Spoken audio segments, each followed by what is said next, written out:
We are the Threeflings. Welcome to the only show on Twitch which was all tieflings. We might put them in today. Who knows? It's going to be pretty chaotic. And since we've completed all our uncaged content, we're playing queer indie RPGs and/or completely random and/or badass metal ones, which you'll hear about in a second. The two genders. The two genders.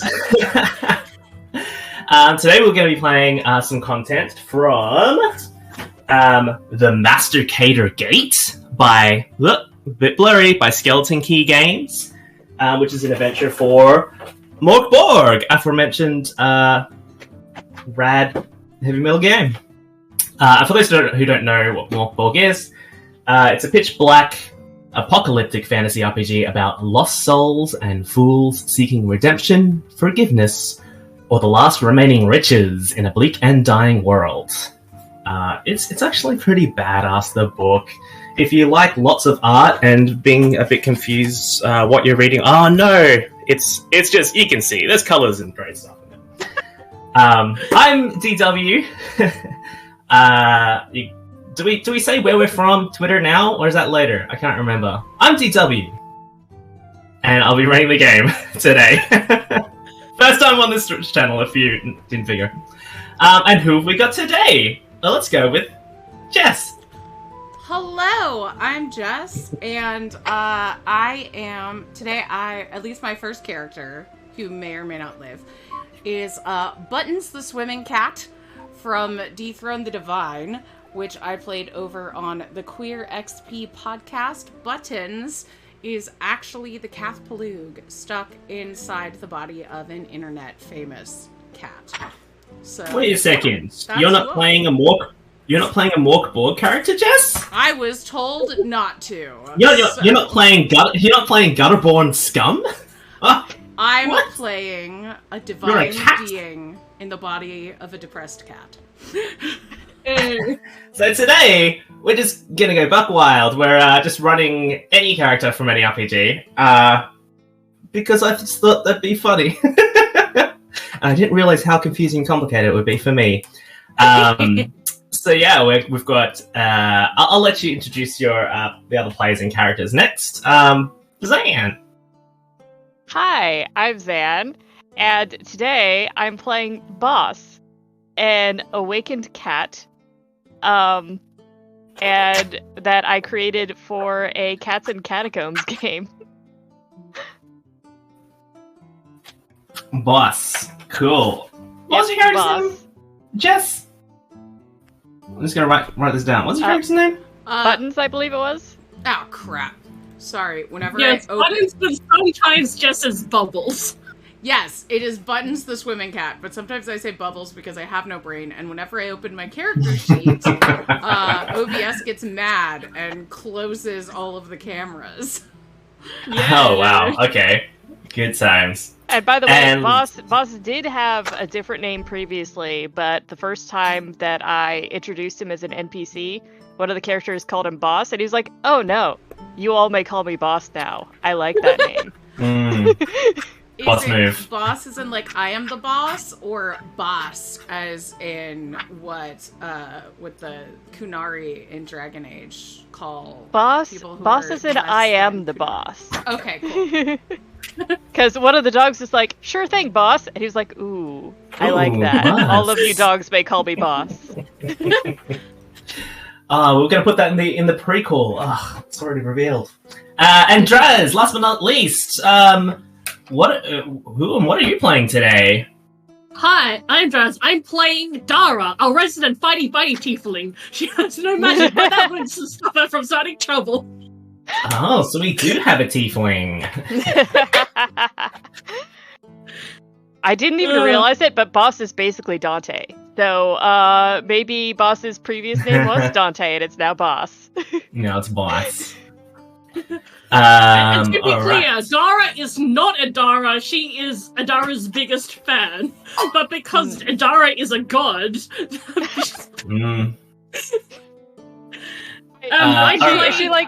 Is she like a paladin of Adara?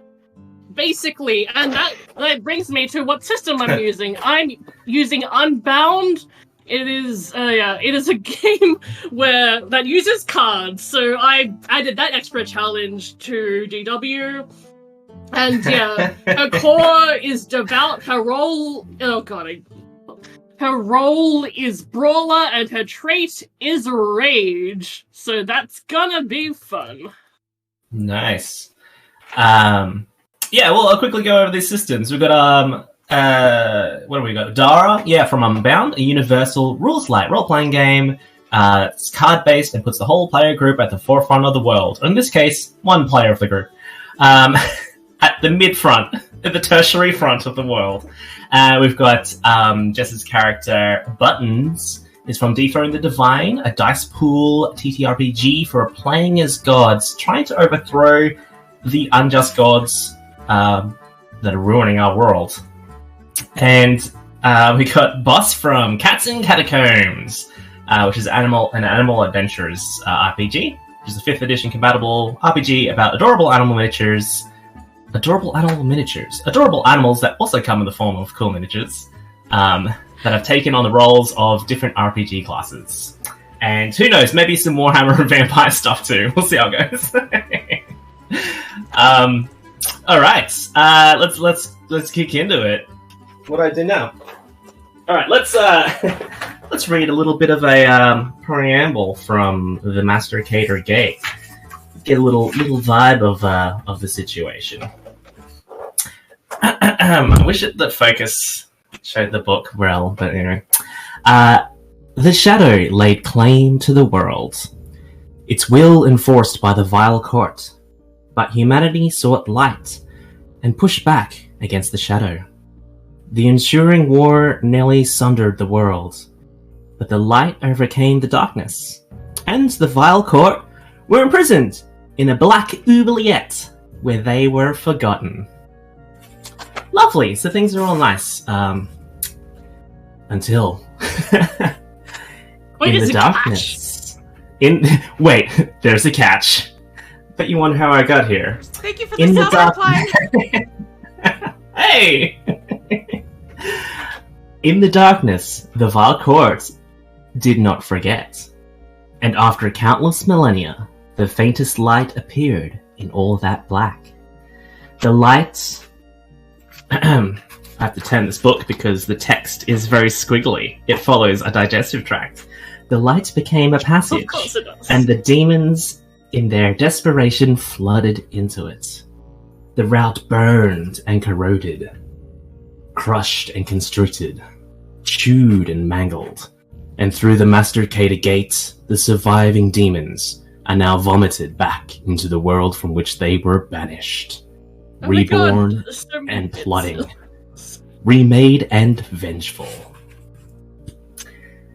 And so you're lovely characters. Thank you for the bits, Alexis.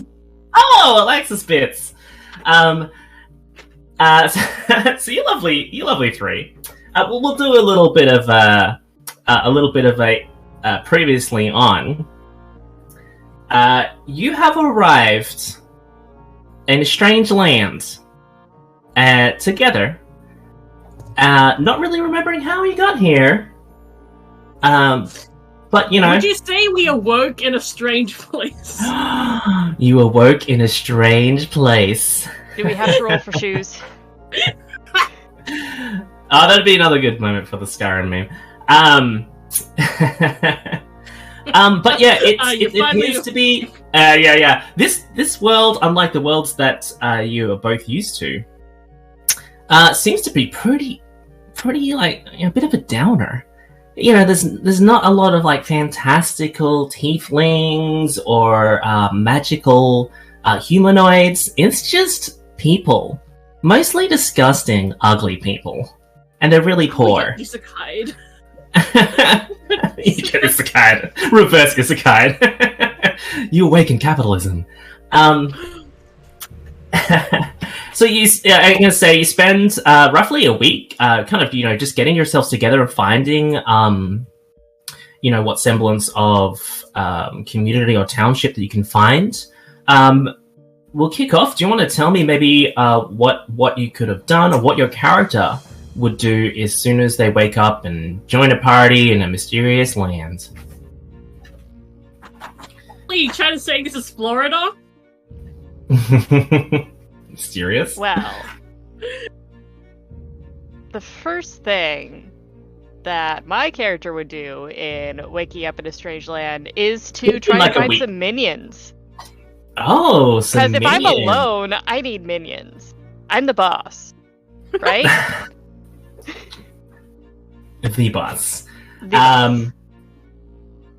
You know what? We'll do it. You know, since it's, I'm gonna just like fast forward this. The team's been traveling together a little while. We'll make it like D&D downtime. Do you want to roll me a let's say charisma check? Actually, roll me 3 charisma checks. They're going to be increasing difficulties. 3. DW, you're so lucky that like Zan is using a D20 system because I think neither me or Jess has like charisma as a stat. No, I was like, what is that? I can roll you. I have something close to charisma. I have aura, which is Yeah, you got aura. First roll is 17 on the die. Let me just check charisma here. Well, is it just like it's just charisma? It's not like persuasion or anything. I'm just using stats. You know, you can use it persuasion or intimidation. Ooh, persuasion or intimidation. Yeah. Wahaha. And do these cats talk? Yes. Good. No, they sing. They sing songs. Oh no. Well, I'm saying that my cat talks. It's like if the other cat doesn't, I could translate. Because the thing about awakened animals is that they, with the magic of awakening, they get certain abilities and traits. So anyway, that's an 18 on the first roll. Yep. That's a non-natural 20 on the second roll. Oh, okay. Last roll's gonna be the hardest. Hardest I have DC. no idea if these numbers are good Last or not. roll's a 19. 19. Okay. So okay, the way I do downtime, I'm just give you. Now we've introducing DW homebrew rules. For downtime activities, 3 rolls. DCs of 10, 15, 20. So you nailed 2 out of the 3 rolls. So I'm going to give you 2 out of 3. So I'm going to give you 1d6 minions. Whoa. Do I just roll the d6 and then Just count roll a minions? d6. That's how many minions you got. I got a 5. Holy moly. cat Cool. Okay, surrounded our party by, just like- got larger. I'm just imagining a cat surrounded by like these small yellow capsules. Yeah, what kind of minions? Are these, like, mice or... you tell me. Okay. Are I they think... minions? No. That's what I was want... alluding to. Thank fuck.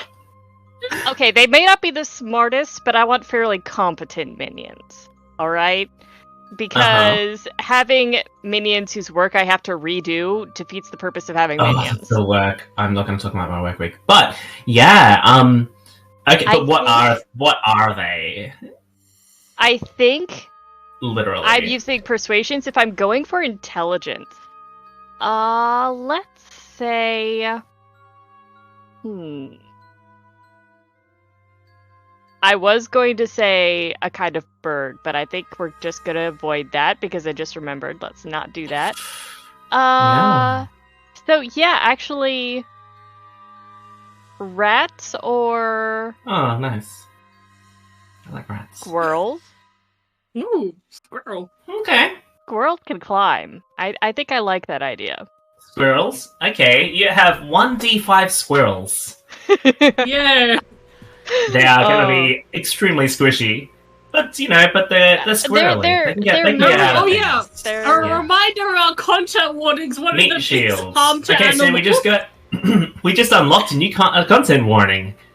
Blunk! I mean, it was already a content warning because we already had harm to animals. It's just that we but thought, like, oh yeah. They were player character animals. Now we have NPC animals. It's like the thing is, I try to be a good boss, okay? I'm not going to purposefully put them into situations where they will 100% get hurt. Yeah, so that's a good boss. We'll see what happens.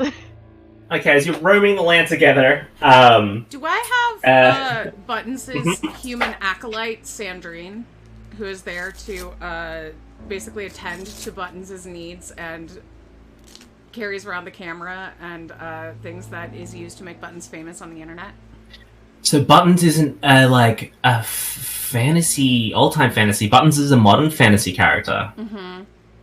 Buttons? 100%. Okay. Buttons has is an old-time fantasy character trapped No. in modern... No, that's the whole deal. That's yeah. They're like they're an old god in a new world. Yeah. Okay. Alright, so we got... Yes, Buttons 5 is squirrels. basically like Lil Bub or Grumpy Cat, basically, and is like an ancient god trapped in that body. So I have my acolyte who, carries around the cell phone and rigging and catnip and treats and merchandise that I give to people that have my face on them. You arrived with your acolyte. Sweet. I feel like your acolyte was holding you, and it's kind of like that, a worn item kind of mechanics. Yeah. It just comes with you. What's your acolyte's name? Sandrine. Sandrine. Alright. See how long they last. They're a human, right? Mm-hmm. Just a regular human? She's a human. Nice. She's basically my personal assistant. Excellent. Okay. So yeah, in that time that you've spent, is there anything else the other two would do as you together move to the closest community you can find? I will say picking up that, squirrels along the way. Dara was traveling with Tori and I. The other two got a missing persons case, and Dara decided to split off from them. Split the party. She did not Good have idea. to deal with that. So Dara is now alone, but I have my 2 backup characters already existing in the setting. Yeah. Nice. We will maybe find them. We will see. Okay. It look like you're going to say something, Jess? Oh, I was just... So how long have we been here now? About a week. Enough time to gel as a party and kind of figure out, at least try and figure out what's going on. So, you get in the lay of the land, this place is pretty depressing, you're trying to make your way to some kind of city, so you can talk to... this magic exists for all your characters, so you're probably going to try and find some kind of explanation from someone who would maybe have some knowledge of weird stuff. I mean, to be honest, the last place that I was doing a stupid children's television show.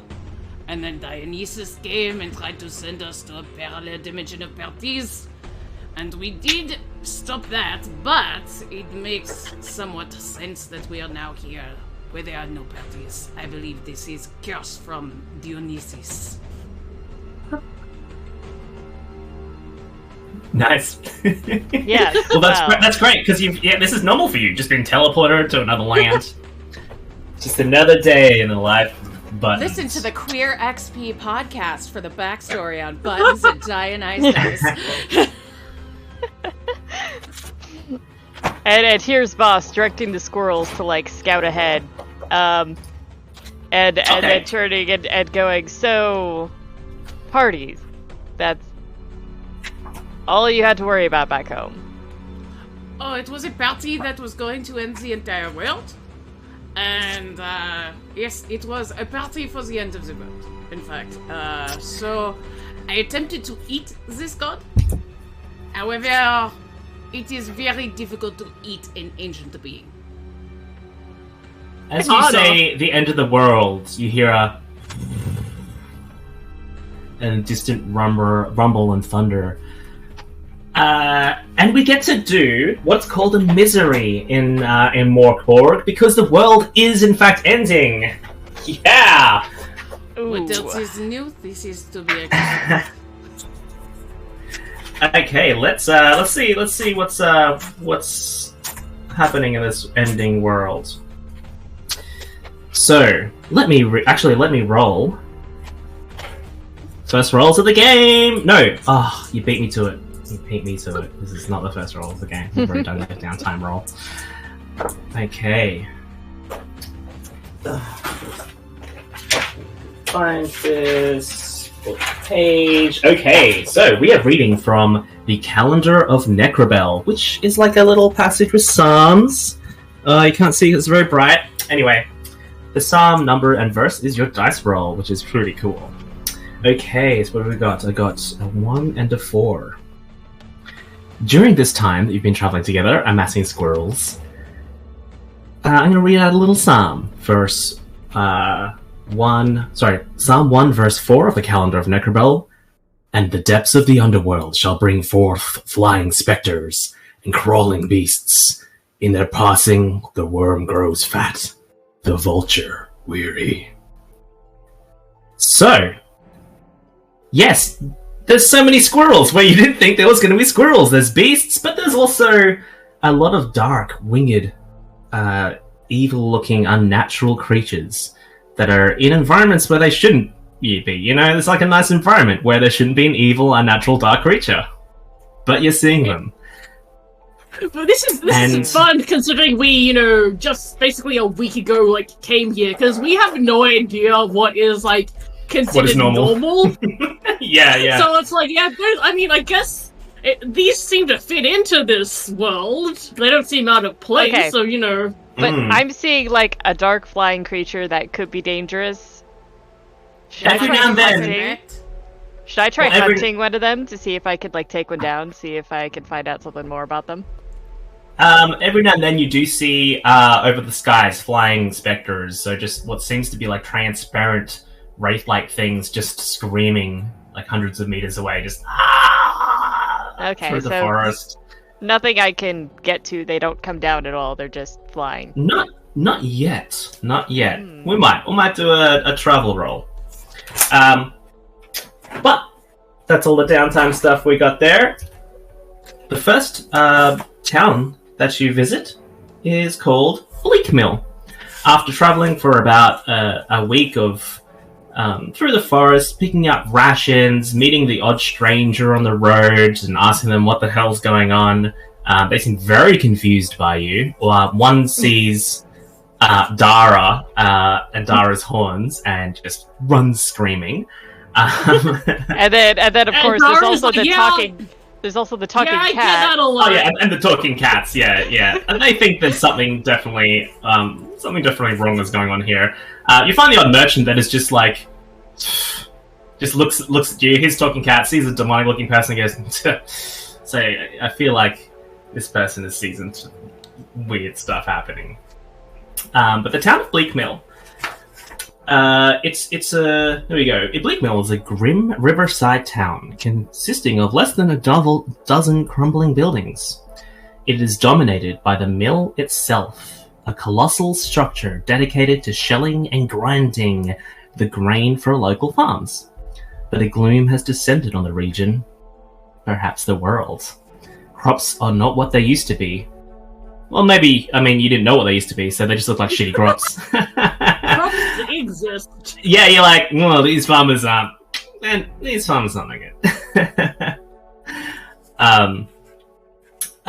So you arrive to the town of Bleakmill, you see livestock, let's say it's about, you're traveling, so it's about evening. You can see in the distance, farmers trying to till their fields. It looks pretty grim. The ground, there's a lot of dead plants and grass. One thing you do notice, there is the odd dead livestock animal,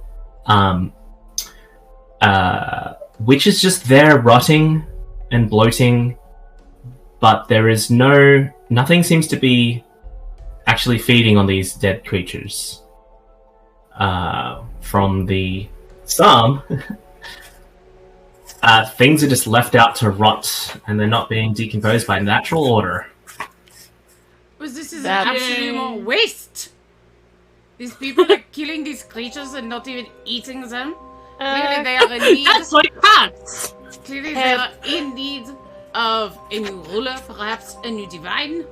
There must be a new hello, here. if- I suggest that we conquer these people, perhaps eat their king, and take over for them. Oh, it's hat time. It's hat time! That time. Oh god, I never have a hat. You know, I just don't wear hats. I never intended to get a hat. It's something. Yeah, I just don't wear hats. Going back into your... I'll wear a hood. I have Warhammer terrain I can wear as a kind of welder's mask. Amazing. I suggest that we eat the king of these people and install ourselves as their new god. So what you're saying is eat the rich. Ah, Raymond. Well, we could do that, but I want to figure out what killed that animal because something about this doesn't seem right. Yeah, roll a nature check. When good food is left to rot in the sun, instead of going into the dummies of gets. That's a 15 for a nature check. 15 for a nature check.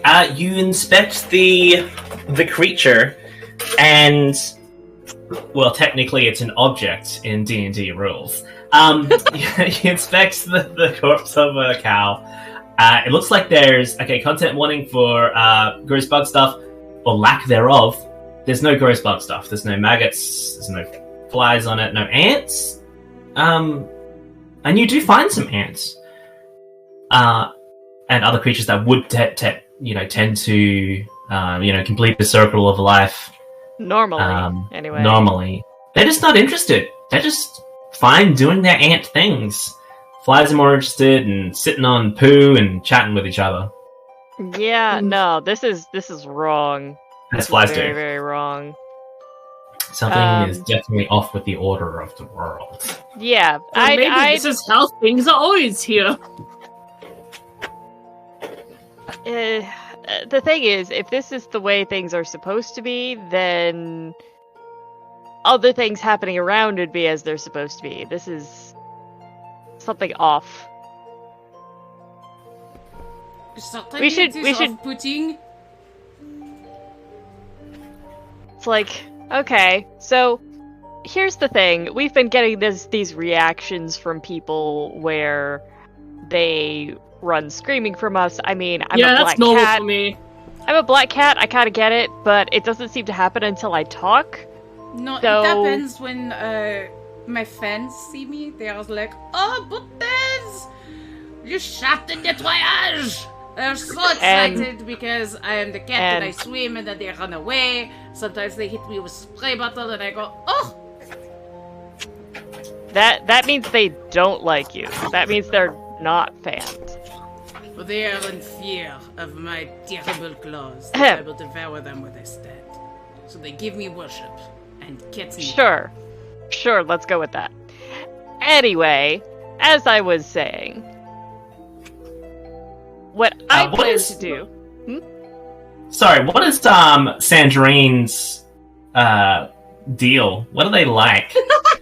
Sandrine is Buttons' owner. I just realized... She bought Buttons at a humane society and did not realize that she had purchased a kitten that was a reincarnated god.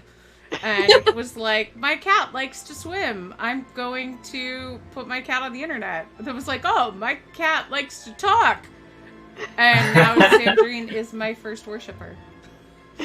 Oh, that's Well, lovely. basically, she's a cat owner. Yep. Okay, Yep. Sandrine is a little protective of you, even though she knows you're a... Oh, absolutely. She's my personal assistant. Okay. And I feel like this whole time she's, taking little TikTok kind of short videos, just complaining about the reception. There's no reception here. This is probably not good content. There's just a dead cow. No one is buying the t-shirts. As you're chatting over this dead cow corpse, you see a figure emerge from the side of the rear of the windmill with a kind of like a wheelbarrow of hay, and kind of see you and hail over to you. I wave back. So they don't seem intimidated by us? They're pretty far away, like, 200 Okay. meters. Here's the 200 thing. feet. I'm going to, take off my gear and, shove it at Dara and just say, hide this for a bit. I'm going to pretend Gear? I do! I'm naked. I'm just a naked cat. Well, this probably would have been better with you, but Boss doesn't trust you to keep your mouth shut.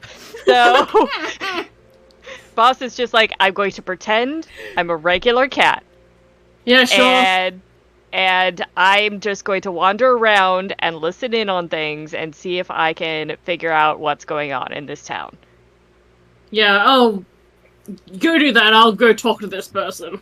Okay, so I'm basically going to go further into the town just being a cat. Nice. Okay, and so this town ship is more of a town ship, less than a town. It's like a ship town ship. A lot of they're mostly farm and rural buildings, so they're quite far away. You're in the center of, like a rural area, and the windmill is at the center of the town, or region. I don't know. Anyway, the person who waved to you is just going back to his work. So he's kind of like, "Hey, strangers, I got shit to do," and he's kind of piling hay from, bundling hay from his wheelbarrow and kind of taking it inside the windmill and then coming back out, and he's just kind of offloading. Does this place have hay. kids? Because kids tend to talk to animals. Ooh. Oh, okay. Roll a perception check. Okay. More. Perception. That's a 9. A 9? Mm-hmm. You only see this farmer as you go getting closer. You see he's wearing very worn down clothes, obviously handmade and repaired many times over, but completely threadbare. But he looks a little skinny, like malnourished. But he's a working man. It's lean beef, He's real stringy, kind of tan, sunburnt type. Real stringy redneck red bean. As you get closer, he kind of, "Oh, what brings you here? Sorry, I'm just, come in." And he's not really paying much attention to you. He's Right, okay. as the sun's going down, he's offloading a bunch of hay, and you can hear mooing coming from inside the windmill. Yeah, I don't know how we got here exactly. We kind of just, woke up in this place, a week ago, so we're just, trying to get our bearings and find people and, see how we can leave. Is the cow, not, decaying thing normal? Oh, and he's as he's unloading hay, he looks and he goes, "Oh my goodness!" And he pulls out his pitchfork. Demon! And he at Dara, who's a tiefling. Yeah. And again, Dara's like, "Yeah, I get that a lot." "Begone from my foul farm! You're the ones letting our corpses rot." I did not. We just got here a week ago. Oh, a week ago. Yeah. Well, a week ago was when weird things started happening around this farm, so that's pretty damn suspicious if you ask me. And he starts just bunching hay into the pitchfork. So to the tip of the pitchfork. So Well, not I threatening guess- anymore. Okay, I was like, are you loading hay and ammunition? What's Right. going on? You're gonna hate you to death. And basically, Boss is just gonna look up and just go, meow. It's a Mhm. meow. He sees Sandrine and says, "Are you with this abomination? What's happening?" And Sandrine basically just repeats what Dara said, but in a a little bit more of a calm manner. She's taking her cat and got lost, and we're just traveling together. This is not a demon, and that seems to calm him down a little. He's well. Are you sure? He's saying this to Adara. You're not a demon? I mean, yeah, like, nothing that seems to be, like, around these parts. Like, I'm kind of a demon from a different world from these demons, so I'm not here to harm you unless you're here to harm me. Do I sense any, like, evil magic coming from this guy, or does he just seem like a dude? Because I've recently met a lot of people who seemed like drunken twinks at sex clubs who ended up being disguised gods. So my hackles are up. Maybe roll a spirit. Random Roll a dice. spirit, I think. Spirit? Okay. Yeah. I have a 0 in spirit. So if you'll let me roll 1 die, I will do that. I will let you roll 1 die. Cool. In the meantime, he starts lowering. Failure. I got a 1 on that. You got a 1. You can't tell. It just looks like a decrepit old farmer. Cool. Well, if that's the case, He seems to think for a while. 1 second. And you hear him go inside. He puts his pitchfork down. What's your passive perception like, boss? Oh, my passive Yeah, perception. Uh-huh. What does my passive perception look And like? what kind of class is boss anyway? Boss is a rogue. A rogue, yeah. Thought that'd have a good passive perception. I think looks like it's 14. Okay. Yeah, you hear him go inside, you hear some mooing, and then you hear some cutlery and things, and you hear him, no, upstairs, get upstairs, we've got guests. Just stay up there until I tell you.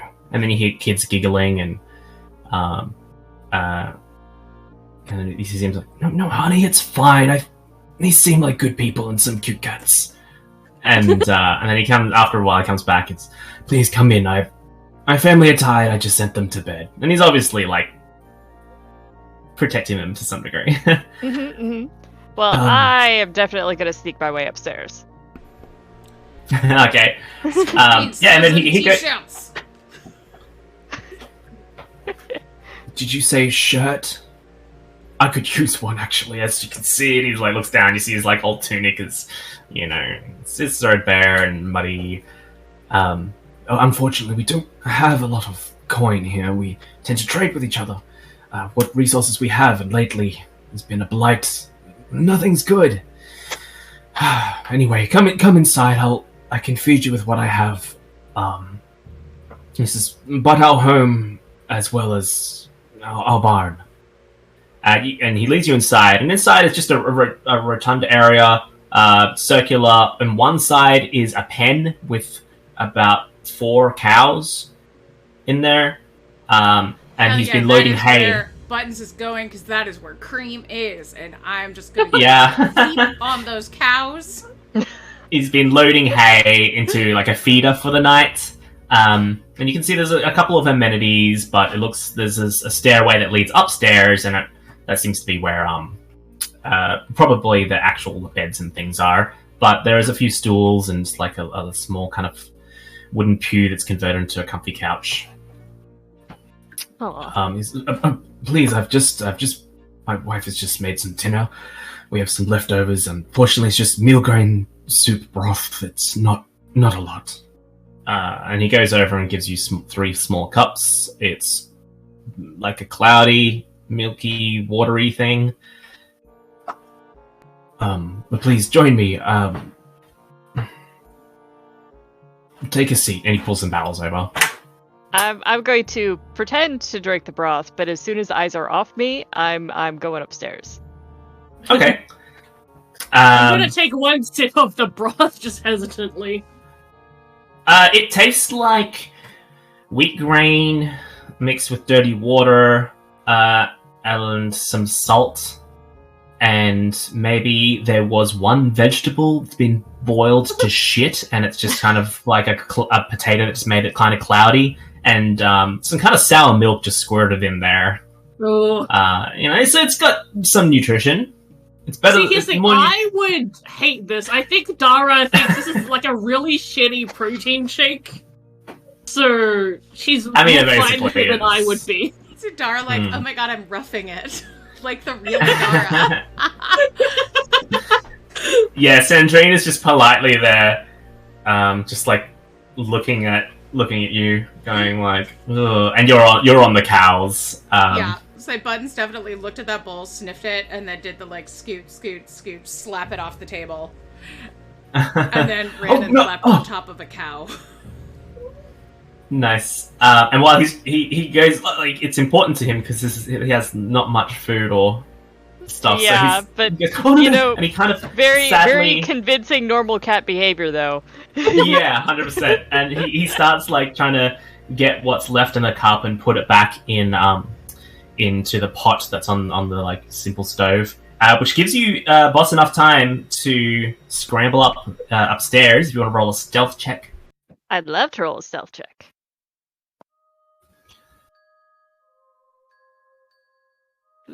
Oh, that is plus that's a 26. Oh, okay. You're a cat. He's not really paying attention, and you do it very silently between the kind of dirt, earthen ground floor of this living room and the like soft hay. You just and pad upstairs. There's no doorway. You peek inside, and you can see there is a. Let's see. There's a young girl, probably about 12, an even younger boy, dressed in simple clothes, but a little nicer because they don't have to farm yet. Pretty soon, though. And a mother, and she's kind of trying to put them to bed, but they're like wanting to play and do things because, like, I don't usually go to bed this time because obviously the father's concerned. Up here there's very little around apart from some, just simple amenities. It's a very functional windmill house farm. So a lot of the work is done outside, you can tell. But there are like wooden toys and some things and stuff. But they seem to be pretty nice. All right. So as I step in, I am a very small cat. I am the lap cat size, and just black, super fluffy with bright green eyes. So I just kind of like come into the room, and like do the things that cats do, where they like get closer and then stop and like wait for someone to notice them, and they and just like do the whole teasing thing where it's you can come to me. and it's just like, oh, will I let you pet me? Just a little, and then like go away, and then come back, and then go away, and then come back. Yeah, definitely doing that just to try and kind of like get their attention, but not in a threatening way. The kids are delighted, and even the wife, like they haven't seen a cat in a long time. You get this idea. They know what a cat is, but there's not one around. And they're all just having fun. Cat? That's so sad. Yeah. I bet their barn's full of rats. They should be eating those rats. Yeah. Rat burger. Downstairs, Dara takes another sip and is like, depending on rat. Depending on what happened to the cow, though, they might not want to eat rats. That's true.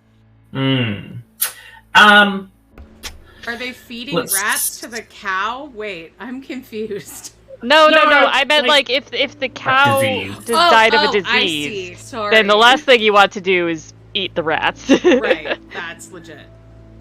I was like, did rats give the cow mad cow? Rat cow disease? Rat cow disease. But yeah, the farmer introduces himself as Jebediah. What's his last name? Jebediah Buke. It's like Springfield.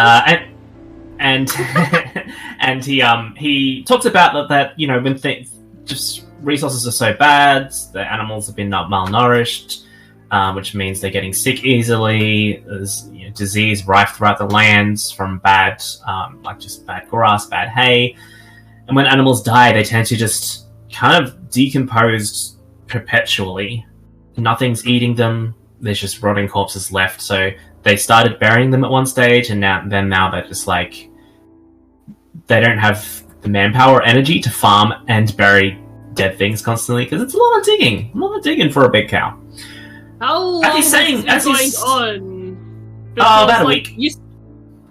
So it's been a lot of things have died in this week. Okay.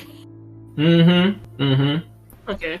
They should do what we did in the ancient days and have a giant fire instead of burying things. Light it all on fire, and then it smells like delicious barbecue. Jebediah spins around. Who said that? Who said that? Is there someone else here? Meow. Sandrine just says, "Oh, I can throw my voice sometimes. Have you ever heard of ventriloquy? What evil magic is this?" And she's like, "Oh, well, you just say oh, and you pretend I pretend a puppet, and it's like, oh, like a showman thing. Oh, okay." And she starts explaining about ventriloquism and wooden dolls, and what she knows from that scene, which is, I feel like, it's just Goosebumps novels. And while this is happening, it's not bubbles. Fuck, now I'm saying it. Buttons! I've got it written right here. Buttons. You smell a kind of harsh smell drifts into your nose while you're on these cows, floofing around there. And it's just something little that you're like, oh, I didn't notice that before, and then it becomes more prominent.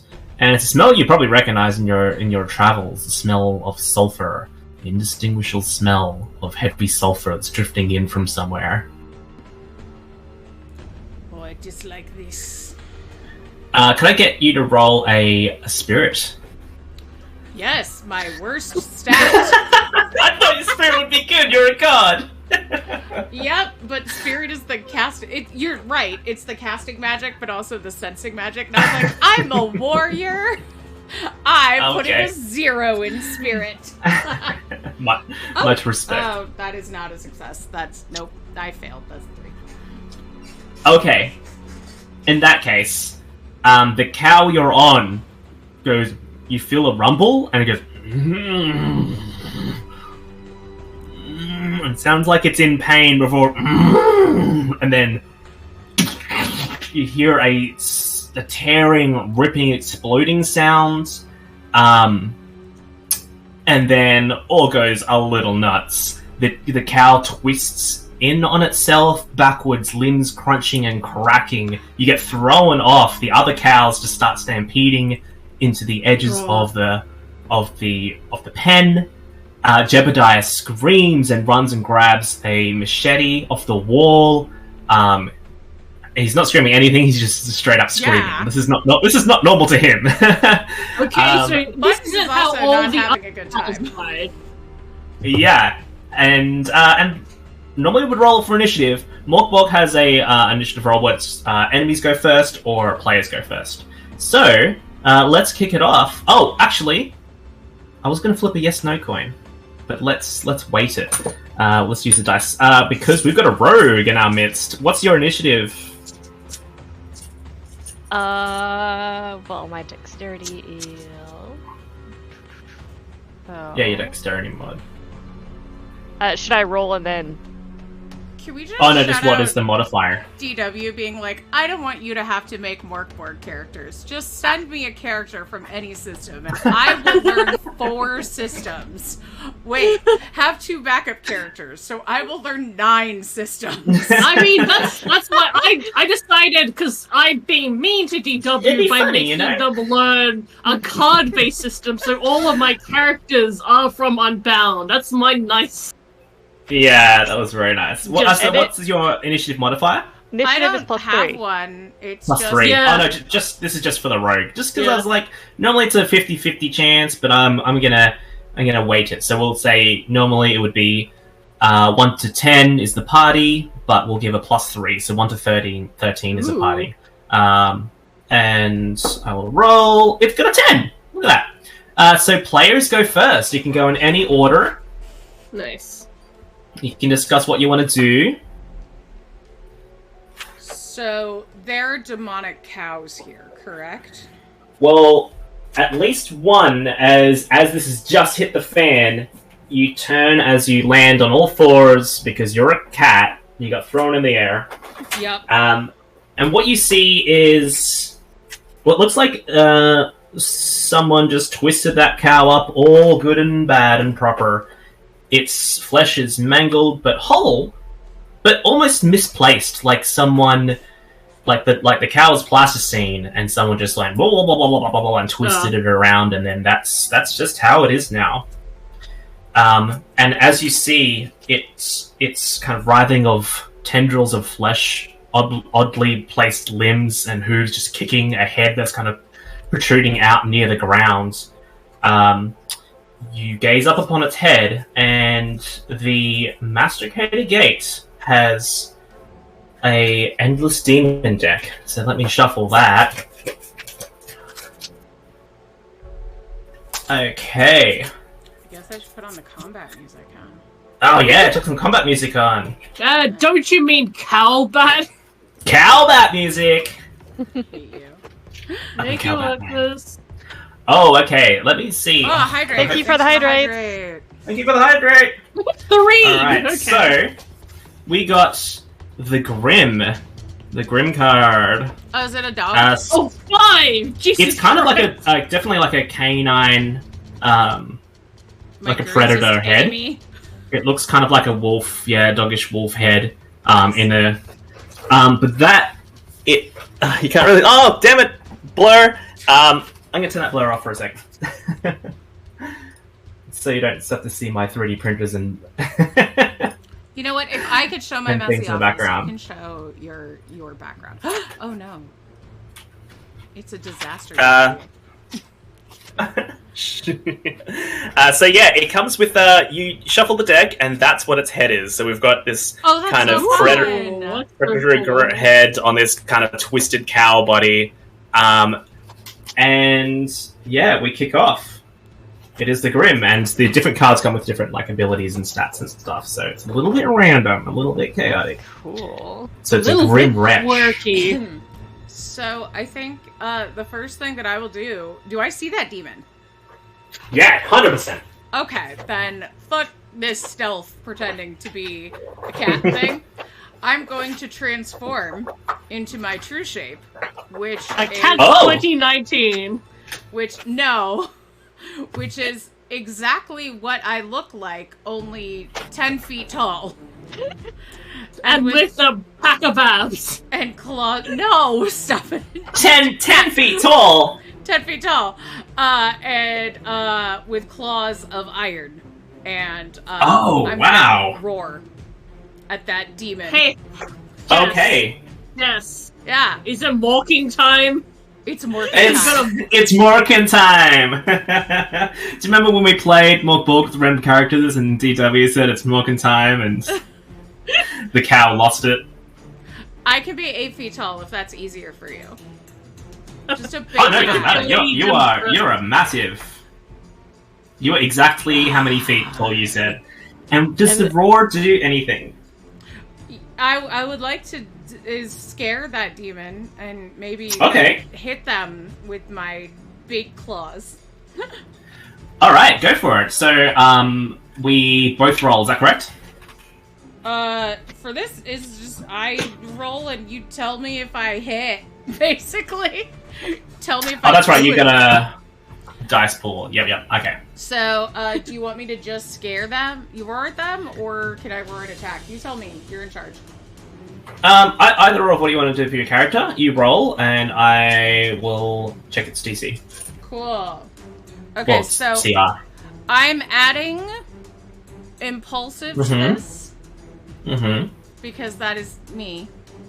I'm adding iron claws to this. And can I add confident to this as well? do you feel confident? Oh yeah, let's look at confidence because it's like a dog-looking skull. So Yeah. you're like, fuck that. Yeah.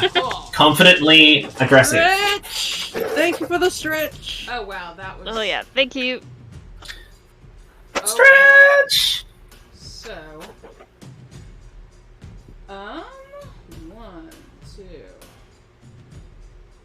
I rolled so many dice, and only 2 of them succeeded. But one of them Only was my 2. divine die. Okay. I What does that rolled mean? 2, 3, 4, 5, 6, 7, 8, 9. I rolled 9 dice, and only 2 Wow. of them succeeded. Amazing. It has it. Yeah. You need 4. What Yeah. does the divine dice do? Thank you, Arkline. It Hey, DW, can we basically- take a short rest? Can we take a short rest, DW? Oh, you did it! You did it! Yeah, my divine dice just basically means that, like, if I succeeded, it goes super well, and if I didn't succeed, I can't check it right now because I can't open the document without our cameras going away.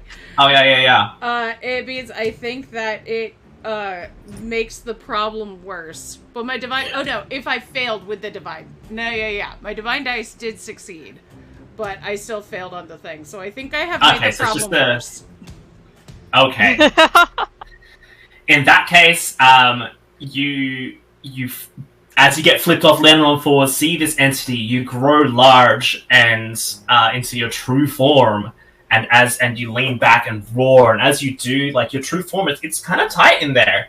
It's a tall ceiling, but your head and shoulders is like crunching against it, and you see the dust and wood chips from the ceiling, and you hear a groan, and you hear kids screaming upstairs as the roof above you starts to and crumble as you are about to destroy the ceiling Hell yeah! upstairs. Not All what I right, wanted, but good for me. Boss and Dara. Oh, and you scare the shit out of Jeb. He drops his pitchfork and he drops his pitchfork and runs upstairs to his family.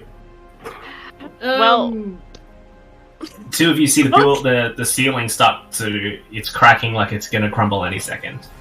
It's like Oh, and Boss, you're upstairs actually. So you I hear am. Oh, and yeah. screaming, and you hear a rumble and a giant hiss, and then Jebediah just bolts upstairs. with the floor starting to crumble, I think I'd Mhm. push the children into whatever corner of the room seems the most stable. Here's the thing about a windmill. That's the circular room. There is no corner. Well, Shit. a section of the room that seems more stable. I assume that Like, away the from hole where is the away from wherever Okay. the hole is opening up. But with the hole opening up, I see an opportunity Mhm. because I can jump down into the room on top of the cow. Yeah, okay. So you kind of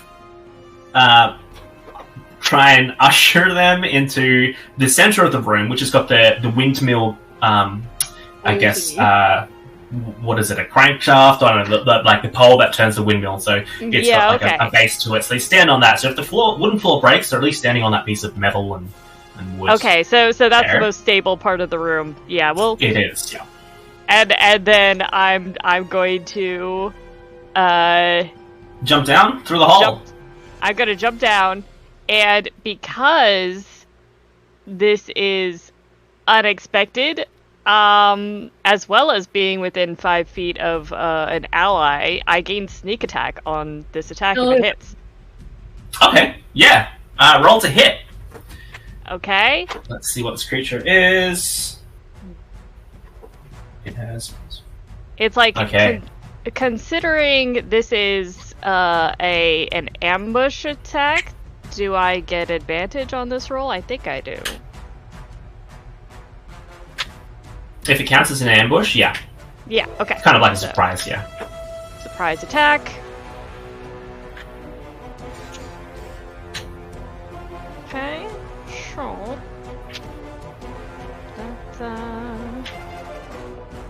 So that's 19 to hit. definitely hits. It's this kind of like the size of a cow and a little bigger now. It's kind of twisting around and got this kind of massive skull, hooded, kind of cloaked head that's torn asunder. It's like from its flesh. I don't have a dagger, but I could do either a bite attack or my claws, but I do get to add sneak attack damage, which is always nice. Okay, yeah, roll some damage. Sure. Just...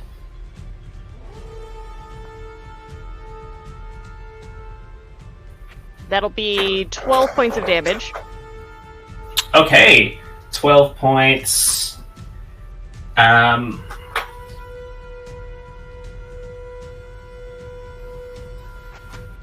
Okay. You jump as a family, as you rush and kind of nip at the heels of the kids. They jump into the center of the plate. The parents follow them, and you see this crack forming as floorboards and planks start to just drop through the floor. And through there, you see like a furry mass of a shoulder of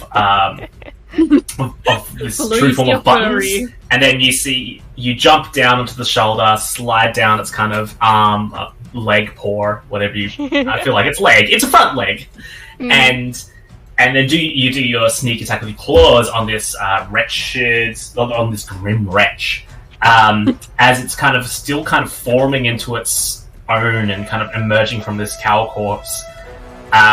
You dig your claws into the side of its neck and use your body weight to just rake down, splitting open flesh and tearing it asunder, and the kind of internal meat just kind of oozes out, protecting it, and it has a damage soak of 1d4.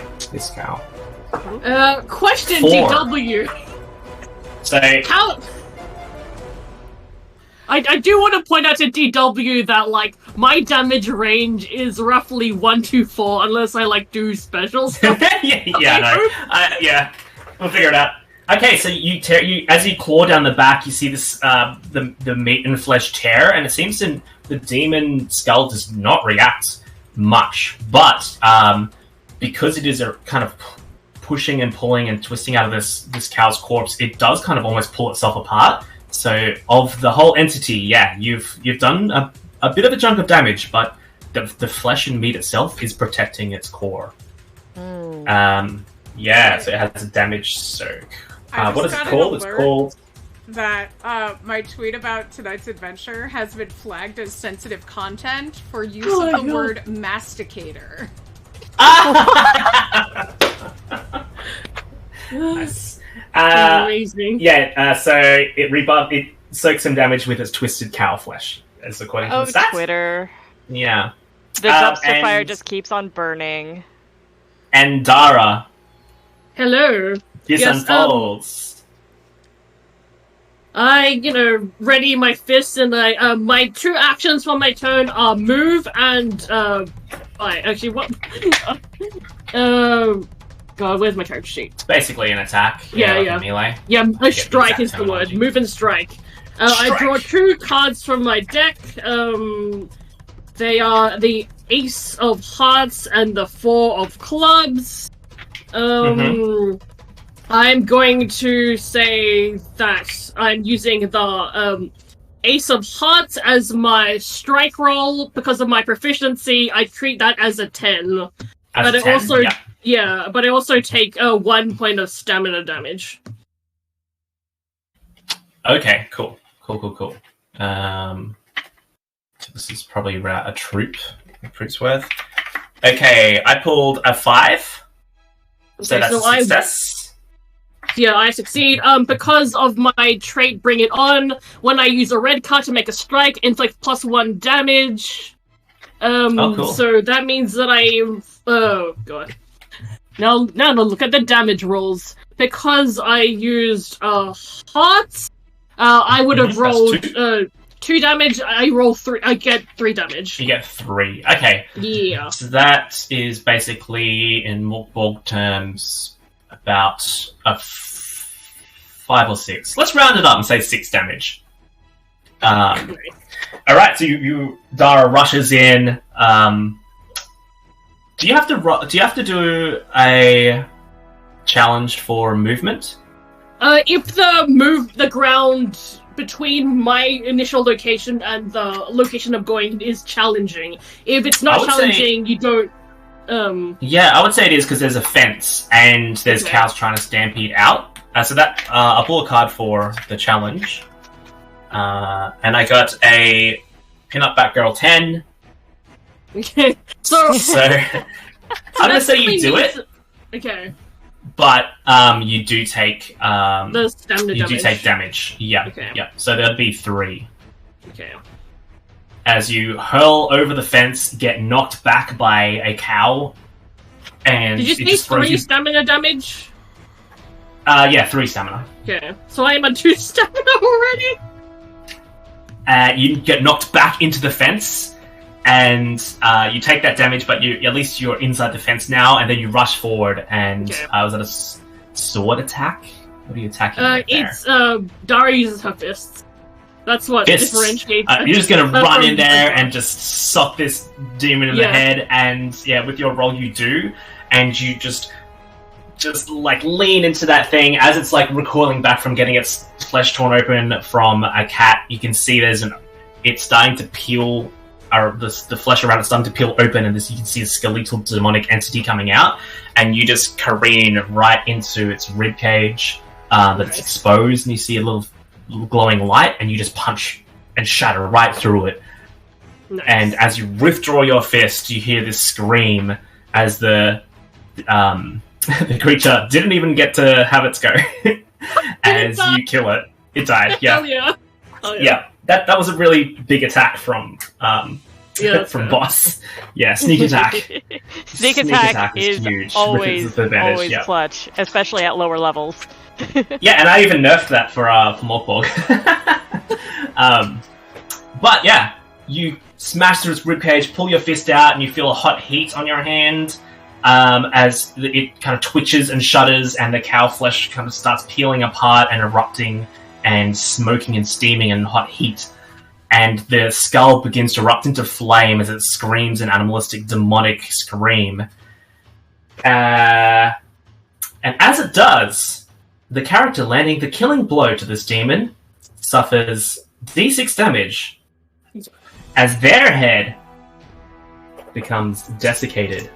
Wow. Alright, so let me roll this damage, and I'll convert it. I rolled a 6. So that is... to unbound, that is 3 damage. Okay, so I am now at 0 stamina. I take that, which means I am now, I need to have 1 wound, which will be 6 cards. Unless you think it would be more. Oh, this one, it's technically a troop, and I won't do bleed, so 5 to 8. Yeah, let's just do 6 cards. Okay. And so for those people wondering, your deck is kind of your health. So every time you take wounds in Unbound, that goes past your stamina, you lose cards. And so if you don't have a deck, you're dead. That's fascinating. It's very cool, yeah. And because you're pulling your cards to like play actions as well. So you survive as your head is desiccated, which means the skin melts off, the flesh burns away, revealing your skull as you're enveloped by demonic white-hot flame. You writhe around screaming, and in a little while, it's over. and then now I look you have like a character from the end of the night. And yeah, you're still alive magically. You just have a skull. Sandrine, get So on now- the spray bottle. You must help. Now you're talking skull with demon horns. This is going to be an interesting adventure. You look like Ghost Rider. Yeah, it's like so all of this chaos, and then boss is just going to be on the table in the center of the room, just kind of like cleaning. Mm-hmm. Just just like an ordinary cat, like absolutely nothing is wrong. Amazing. And as the flesh sizzles and flops into the floor, the cows kind of are still just kicking and kind of just scared and shaking in the corner. You can hear whimpering upstairs. And then you hear this meaty... And you see a little fist emerge from the corpse. And grab its way out, and you see this kind of almost like the corpse is giving birth. A little Yay. baby-like creature crawls its way out with little tiny little Hellboy horns and little angel wings, and he pulls in. Oh, jeez, what a ride! Oh man! Kill Oh, it! good, you killed him. Don't kill me! Don't kill me! I'm a cherub. I'm an angel. I'm a good guy. I don't like this piece of shit over here. God, it's been a long time. You came out of the corrupted cow. Oh yeah. I kind of hitched a ride with this guy, and it indicates to the burning demon. Okay, yes, sir. Long story short, long time ago, demons going nuts. They're gonna wipe everything out. Humans, they stepped up. They did their thing, and us little angels, we gave them a hand. We're not meant to interfere, but we gave them a hand, and we created this kind of like dark abyss, and just lined it with teeth, keep them down there. And as a part of that war, I was like one of the frontliners. I was right up there. I got pulled into the abyss, and I've been down there the whole time, just hiding. And I'm a cherub, so I'm living forever anyway. It's not like it was still a long time. Yeah, something's. I believe them. I'm about to say, can I insight check this? Can I? Yeah, you can I insight check this. Cherub thing. You can I'm or read so it inside. glad your systems do insight checks. Yeah. Because I don't have shit. Well, I need to check. Yes, it is only 5s and 6s that succeed, unless you're using a divine die, and my divine die is only for my iron claws. So yeah, I rolled. You know what? I'm gonna add one more for being. What did I say? Impulsive. No, that's a 1. I have rolled 7 dice and failed. Oh my god! Ow! I mean, you just can't tell. It's hard to read. When someone has like. I was all like 1s and 2s. Yeah, I got Oh my a 10, so I'm not sure how much I'd be able to read with Okay. I mean, so this kind of creepy cherub. It's cute, but it's actually not creepy. It's cute, but just the fact where it came from and the situation is more creepy.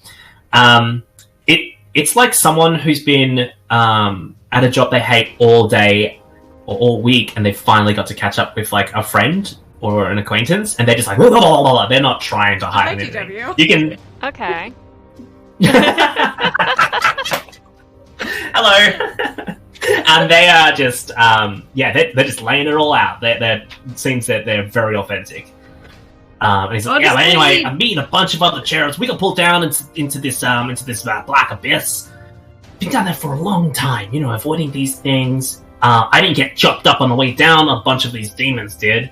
And then it seems like there was some kind of opening in the abyss. Like a vein cracking in under the earth, and some of these demons just started flying out. They're just getting out there if they can. And it's bad. It's bad. Not only because there's some demons coming out, but because the way we built this abyss, it's a lot of teeth. We built it so they couldn't climb out, and if they're getting out, the abyss is gonna come here.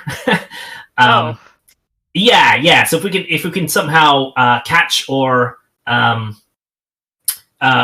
Jesus, tough. If we kill these demons, it's gonna sense that of their presence. Let's just try and catch them. I don't know. Anyway, it's great that you're here. I can see you've got this divine sense about you. I think the guys upstairs probably just like pulled you from some wherever you were and just chucked you here. So that's great. That's great. I'm sorry if there was kind of you yanked out. You're doing something. You're having a special time with your family. I don't know. Doing a favorite thing. You're here now. It's great you're helping. I would pay you. I'm a naked cherub. I got nothing. Then you are in need of a t-shirt. Sandrine. I would love one. Do you have one in triple XL? We sell onesies for infants. I'm just gonna go by size and not take offense to that. Okay. I'll take one. And he plucks a feather out and gives it to you. I'm like, this is probably worth something. And he gives you a feather. As you take it, it kind of grows bigger in your hand to be the same proportion it was in his hand, and it kind of has a warm, soft glow about it and hums. I Fun. usually take $25, but as you are a naked baby, I will accept this. Well, you'd be nuts not to. Anyway, give me this thing. That's a big fucking cat. And he looks over. So I'll shrink down to my usual size. The feather shrinks with you. Okay. Anyway, I gotta go. I gotta muster more people like you. Hopefully, they've just been teleported here. And I don't know what's going on upstairs. I've been away for a long time. Usually, they just send a letter, but it looks like you've been magically teleported. I gotta go. Bye. Trust me, mon petit enfant, there are no people like me. He There are yanks. only people who wish they could be like me. Well, I love your confidence. Good luck. I think there's I sense a demon somewhere in the nearby lands, probably next village, next town, somewhere where there's lots of people. It's probably gonna eat a shit ton of them. You might want to save them. See if you can catch or kill this thing. I don't know. I gotta go. Good luck. And he yanks the onesie out of Sandrine's hand and like flutters away, and he's like putting it on, and his wings send him out the window. Well, I will just make sure to pop in upstairs, let the children know that I'm still alive before we leave.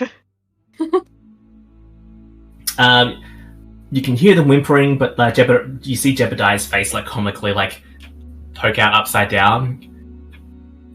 Is it gone, demon? And he points to Dara. Oh no, you got the same clothes. You got no. Yeah, very scary looking. Killed the demon and it did this to my face.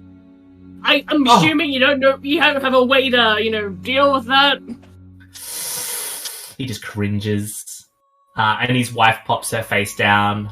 She's lovely, bubbly looking kind of woman. Her hair kind of dangles down and like a massive kind of untidy, unkempt heap, and she's got some kind of birthmark scars and kind of boils on her face. It's she's lovely though, just a little feature. And she goes, how about I make you something?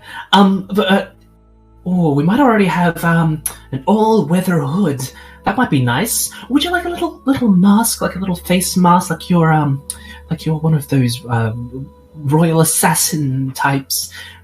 I'll bring you down some things. Do you have a favorite color? Blue. Well, We've blue only and got green. burlap. I'm sorry. Yeah, she goes upstairs I mean, and she brings you a cool hood which has like a little button clip, so you can put it over your face. You still got empty skull eyes, eye sockets. But it's nothing. You can put the hood over, so it's just shadowed, and you look very mysterious. Nice. And she gets like runs outside and brings you back some flowers and kind of weaves it with some rope and pins it, so you've got like a little flower crown to cover up the horns. Oh my god, thank you. Well, I don't know what's going on, but thank you for looking after our family at least, and I guess we got 4 out of 5 cows now, huh, Jeb? And he's like, look, it's pretty good. It's pretty good odds in my opinion. I think you should leave. Yeah, probably. My kids are very scared, and no offense, but if you arrived a week ago, this seems to be maybe following you, or you're involved in somehow, and I gotta look after my family. I'm so sorry. He gives you some rations, though, to take on your journey. Well, thank you. That's nice of him. Yeah. And I guess you'll set out. The cherub mentioned there's another town, and there's a demon to be found there that's probably going to wreak some havoc with some people. Shall we have a little break and have a sip of a drink? I think that's a wonderful idea. I think so. Stick around. Yum. We will be back in 5. Be sure to masticate privately. So And Twitter don't talk about it on Twitter. Yeah, don't talk about your mastication on Twitter. You know? Uh-huh. We'll see you in 5. Bye. Bye.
everybody! We're back! So, previously on this episode of the Threeflings, the party has arrived in a strange place from other strange places. It seems demons are escaping through a Masticator gate, which is an abyss with a lot of teeth. The players have a demon has popped out of a cow, players eviscerated. That demon type kind of does a flame skull attack, so now Dara has a skull for a head, no skin.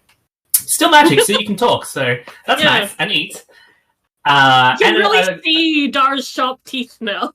Yeah. Oh yeah, display, you look full even. Display. You look really scary. But now you've got like a cool hood and flower crown to kind of hide. You can look like a gloomy assassin or something. And Wait, a flower crown? So basically... Yeah. Oh, a gloomy assassin with a flower crown. No, but have you heard of the what's it called? Assassin's Creed. The horse head, the skull, the horse skull. Mary Lou. Mary Lou, yes, that one. Oh, So basically like that, only humanish. Oh, yeah.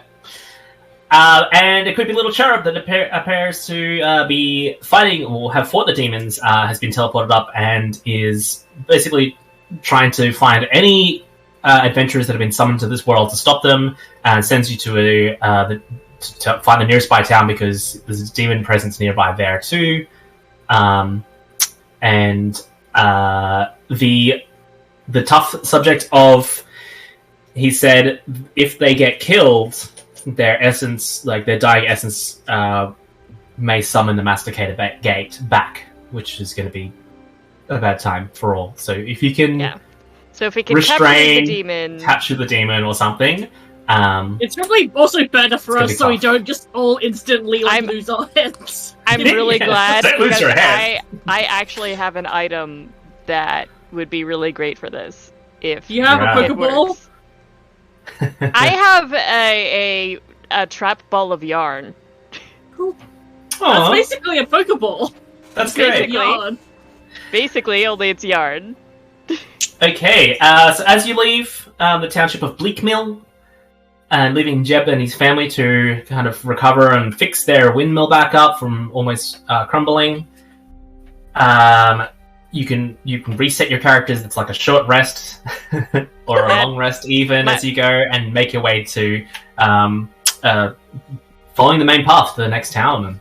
My character is definitely putting their gear back on because having a dagger would have been even better with that sneak attack. So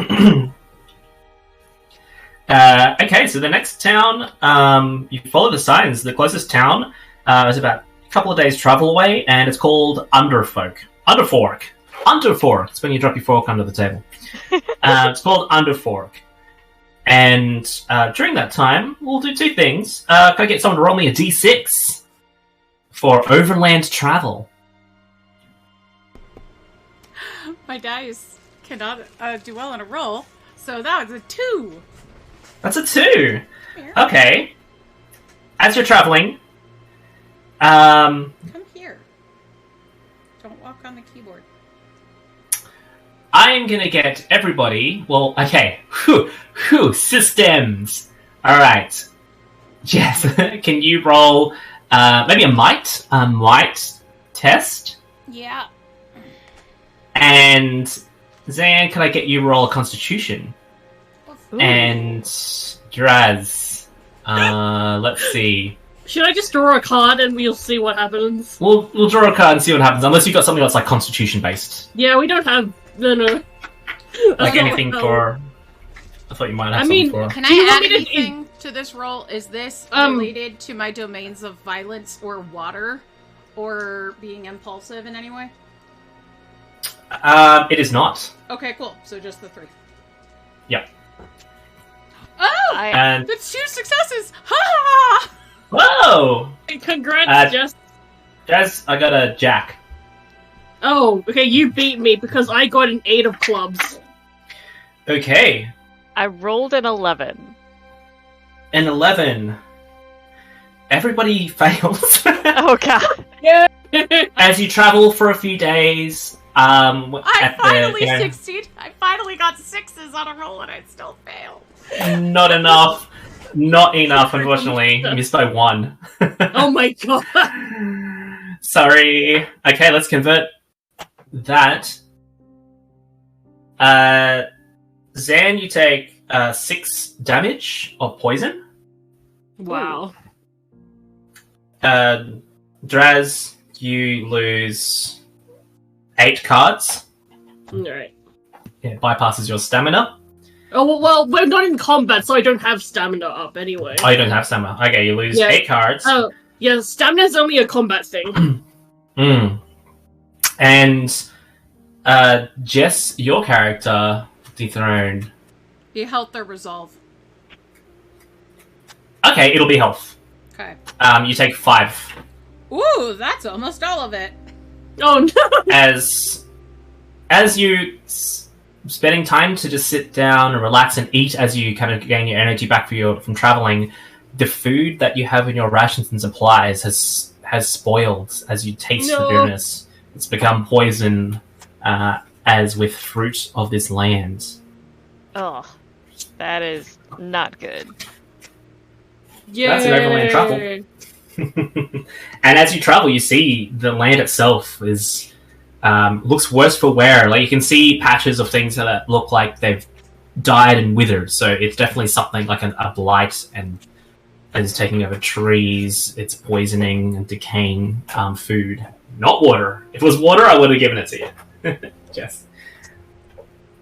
Okay, and we get to roll on another psalm. Let me find. Actually, where is that page? Here we go. The Calendar of Necrobell. 2d6. 5.2. This is serendipitous. Psalm 5, verse 2, and the trees shall wither, shrivel, and die. They're already doing that! That fits. Totally fits. And thus brings you to the town of, where is it? Underfork. And this township actually looks like a town. As you approach it, you can see there's buildings, streets, cobbled like pavements. There's a few kind of small farm buildings outside, but as you kind of get into this dip in the valley, you can see there's what looks like a church or a cathedral. It's a town square, and it's getting about to late morning. People are starting to light little lanterns, so it's a big shift from Bleak Mill that you're at. Immediately, a woman rushes up the path, and it looks like she's carrying a backpack. She's got like a basket as well, and she seems to be rushing. She's got a hood on, and she sneaks her way over to kind of the part up the hill where you're coming down. And she sees, and kind of just like, as soon as she sees you in the kind of setting sun, she just stops and her face goes pale, and she looks mostly at Draz's character, and then sees, I always forget her name, and then sees your acolyte Sandrine, and she looks puzzled and very scared. And she's I just put up my hands in surrender just to make to show that like I'm not gonna harm them. Okay, and can I try kind of like twining around her legs and purring and just trying to like be adorable and calm her down? Yeah, she instinctively picks you up and like starts bobbing up and down. She's like, yeah, purring just like a motorboat. Where? Well, now I am jealous. What? You said that, and she looks over to your acolyte. My internal monologue. Now I will internal monologue. Also be adorable, and I'm also going to go over and try and do cat things. Yeah. As she's bobbing you up and down, you've got a little backpack. That's great. You look like people that hunt from around here. So yeah, if I were you, I'd get the fuck out of here. It's bad. It's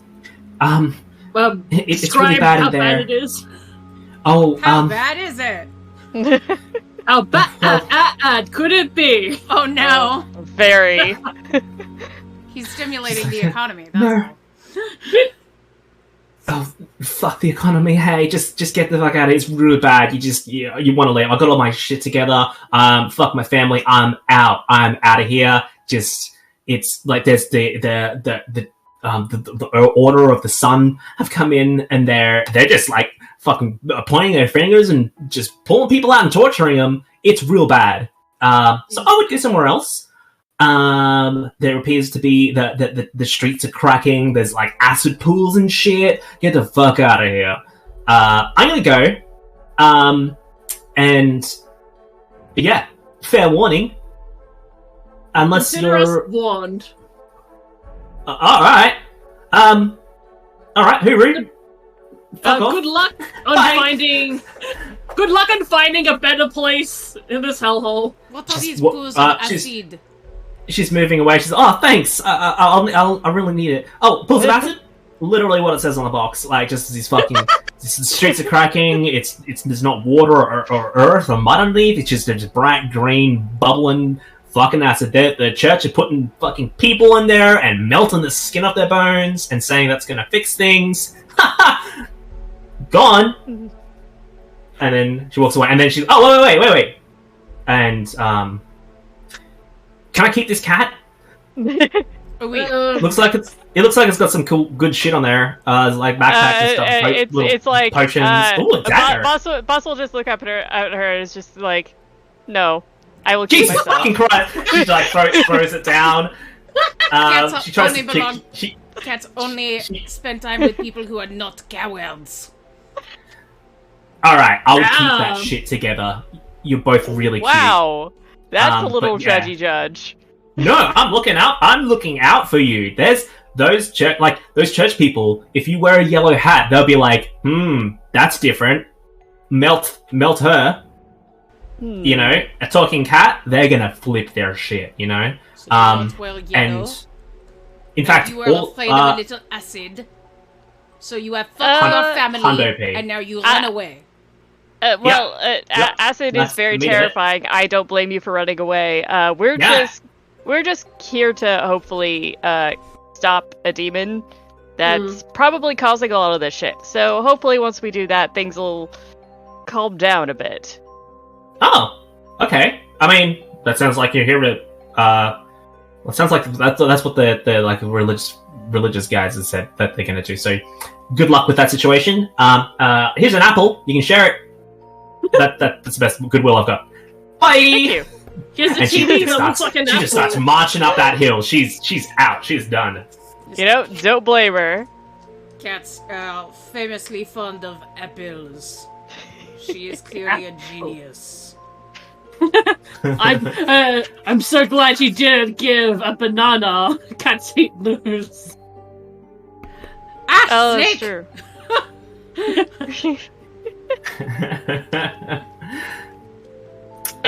Yeah, you can see like from your vantage point, you can see the town hall. As you approach closer, not the town hall, but you can see the center of town. There's a town hall that looks like a town square.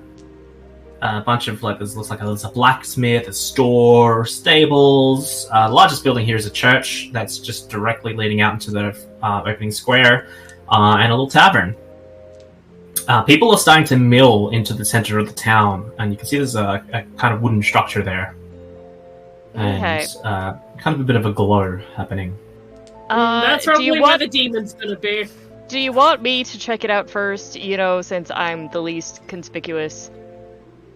Sure, but like if a demon's gonna appear, I don't think it's gonna make much of a difference. Fair, but if they're just doing some awful town stuff like humans often do. What makes you Hashtag think you just are the awful least town stuff. conspicuous? You have an entire backpack. You have a weapon. You are terrible, cat.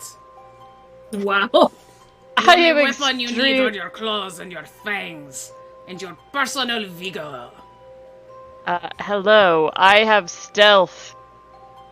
I can keep my mouth shut long enough to actually sneak someplace.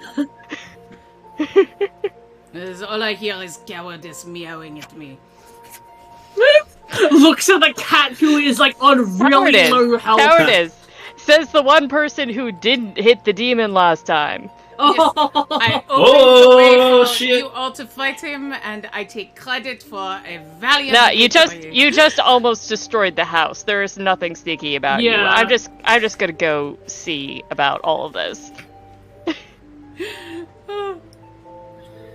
Fine. All right, I mean, where I you leave gonna- where you you gonna alone for sneak in? 5 minutes, and you almost destroy the house.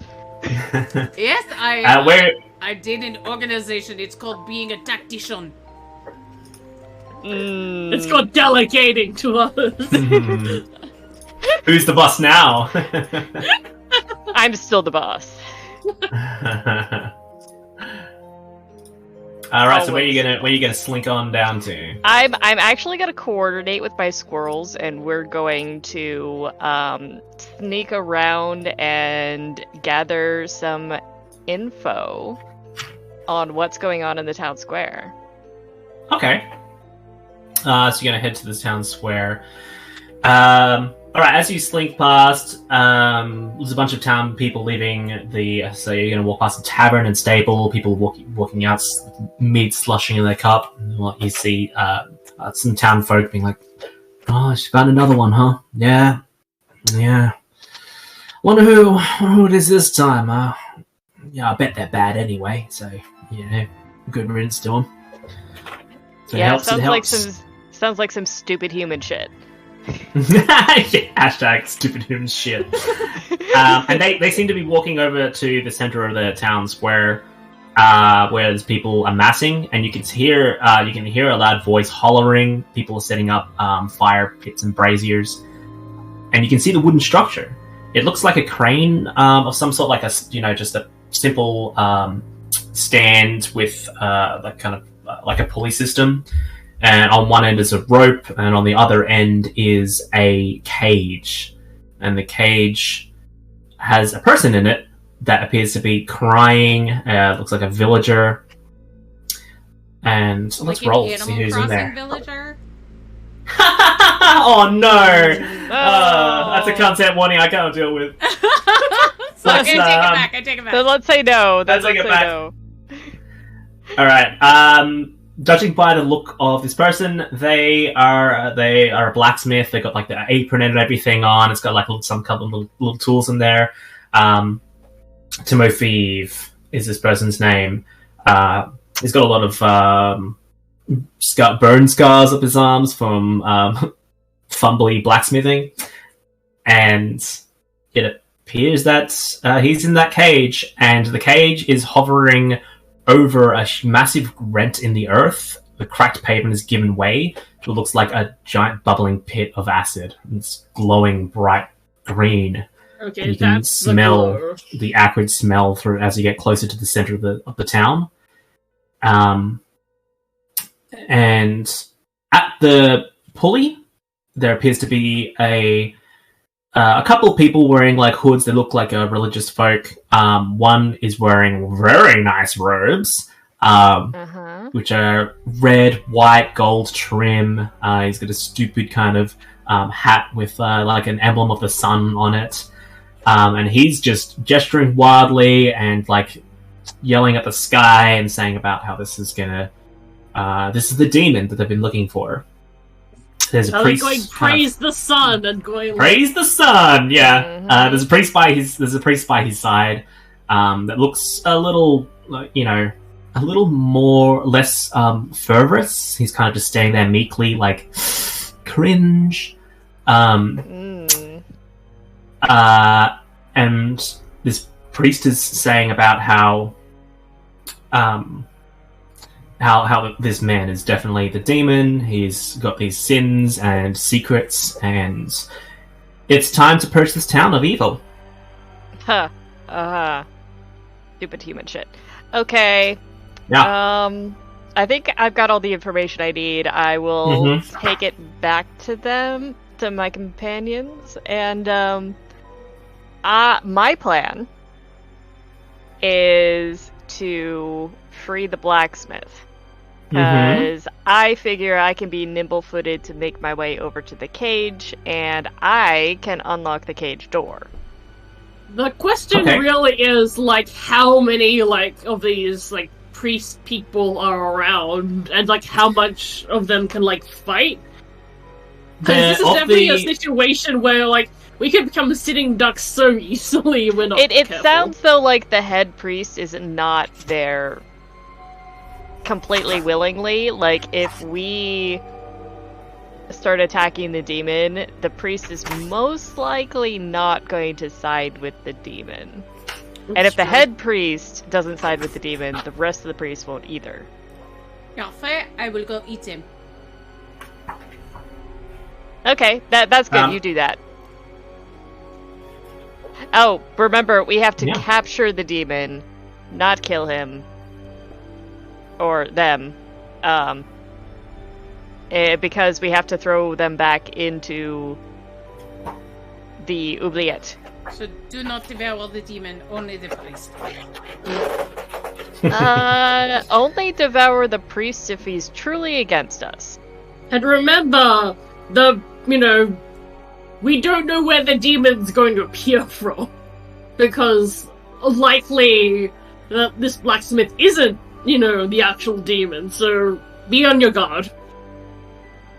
Well, as you're talking, you hear chanting get louder and louder, and the bishop, who's at the hinge, is yelling about, now's the time! Let this town be free, praise the sun.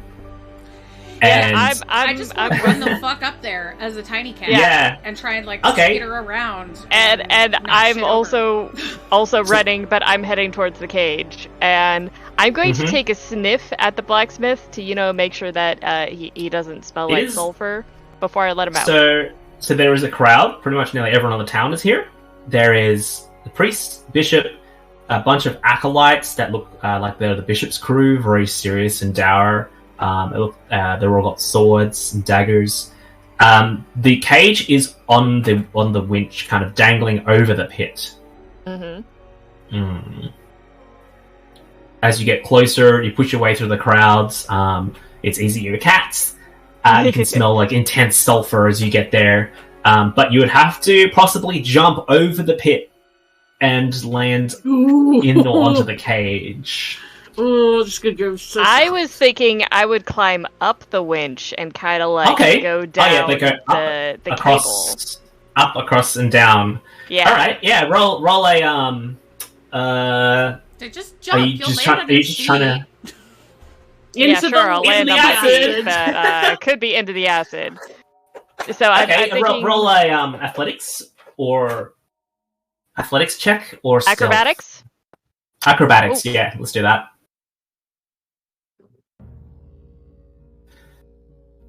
That's a 17.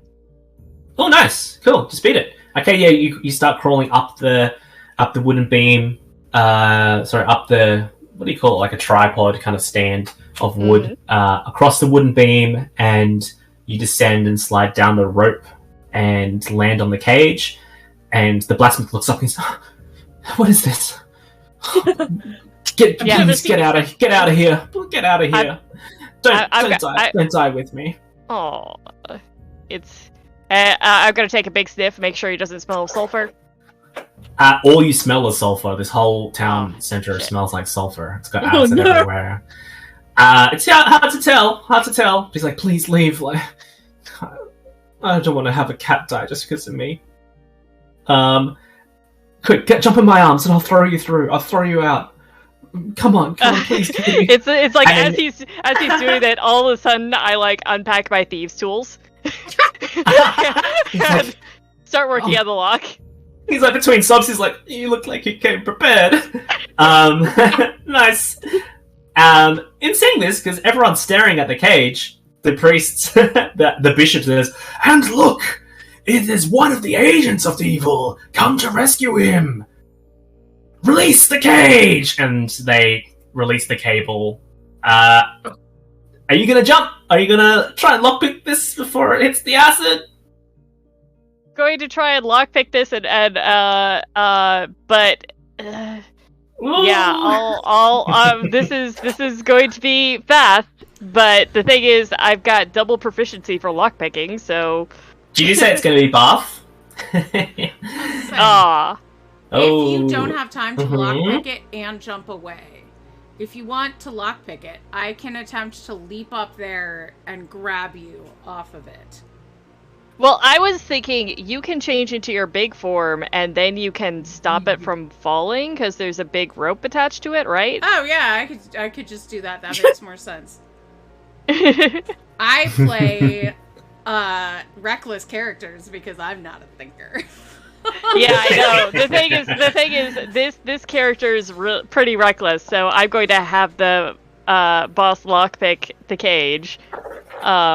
Yes, I will transform into my big form and try and grab that And rope. that's a 21. Holy shit. Ooh.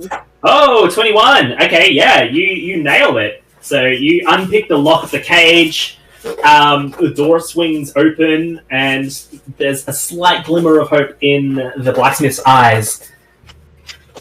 But then you suddenly feel like a big, like your stomach goes up into your throat as the whole thing just drops, and as it falls towards the acid. What are you doing, Jess? I'm gonna transform into my big form, and if I may, Giant I'm gonna Mhm. try and grab that rope. Okay, you transform into your big form, pushing members of the crowd aside. They just get shunted by your furry mass as you... Yep. And all the acolytes draw their swords. The priest kind of cowers and runs to the side. And the bishop holds his holy icon of, like, it just looks like a shitty sun drawn on a little paddle. Oh my god. And it says, "May the sun god please bless us to smite these evil demons. Acolytes, purge!" And you're going to, and I think this is initiative, Yep. Meow. as, No. okay, so I rolled for you and got a 9, which is under 13. So you will go first. So I'm gonna guess, Jess, you're gonna try and grab that rope. Yeah. You want to make a grace check. Oh no, I'm big, so my might and grace are 'Cause- switched. Can I do it with might? Oh, Because no. I'm trying to be really strong about it. You gotta grab it first. Okay, that makes It's- sense. Can I? Because grace is like dexterity and speed, and May I add my violence and or recklessness to it? yeah, you can. I love that violence is like a thing you have. Recklessness may cause issues, but you can definitely add to the roll. Cool. That'll make it 5 instead of 4. Okay. And I've changed out my dice, so let's see. And that, This is a difficult check. yeah. Okay. 2 successes, one of which is with my claws. Okay. So 2 successes, one of which is divine. Okay. It's not enough. That's not enough. That's fair. It was 4. It's quite Oh difficult. my god, that's very hard. Yeah. Well, like, yeah. I have the level guy 1 just character. the guys just release the cable, and it's like free falling into the pit. For you to get big and then take action. Yeah, definitely try to grab it with my mouth. It Instead of my falls, claws. and then you try and grab this like spinning rope without falling into the pit. That's like the hardest part, I think, is to like swipe it and grab this kind of Yeah. free falling rope, and it Like the drops. The thing I was kind of saving in reserve, can I try and use Uncanny Dodge to make sure I don't fall in? You save this man just to give him a hope of freedom and then let him die. I know. so I hate tragic. that. Well, What's Uncanny Dodge do again? actually, Uncanny Dodge is basically to like avoid damage, but I'm unsure how it would affect this situation. Yeah, it's damage that is being like attacked or inflicted upon you. But Right. you're falling into a pool of acid, And so this it is could be where tough. Both cats Um, get sent back to their home world. Maybe. Farm in the sky. The cage falls through the gap because it was missed by. Wait, by... could I? I've got that string. Uh-huh. I'm wondering. It crashes into the acid. Immediately, the blacksmith's legs start to melt away, and his skin boils and sizzles. He screams as you clutch to the side of the cage. You're not in the acid yet. What do you do? I'm going to use my ball of string. I have the end of the string, and I'm going to throw it at my very something solid, which might just be my very large cat companion. It could also be something like one of the priests. Yeah, depending. I think from being inside the pit, you would just see you'd only just be able to see the form of Buttons leaning over that just missed the rope. Okay, I need to look up exactly what this item does, because I haven't read it in such a long time. Magic items. Okay, here it is. Enchanted yarn ball. It's an infinite ball of string capable of being unfurled to any length, and can only be cut or severed by the owner. Ooh. Wait, no. Oh, it's like an immovable rod. Yeah, basically. Unbreakable.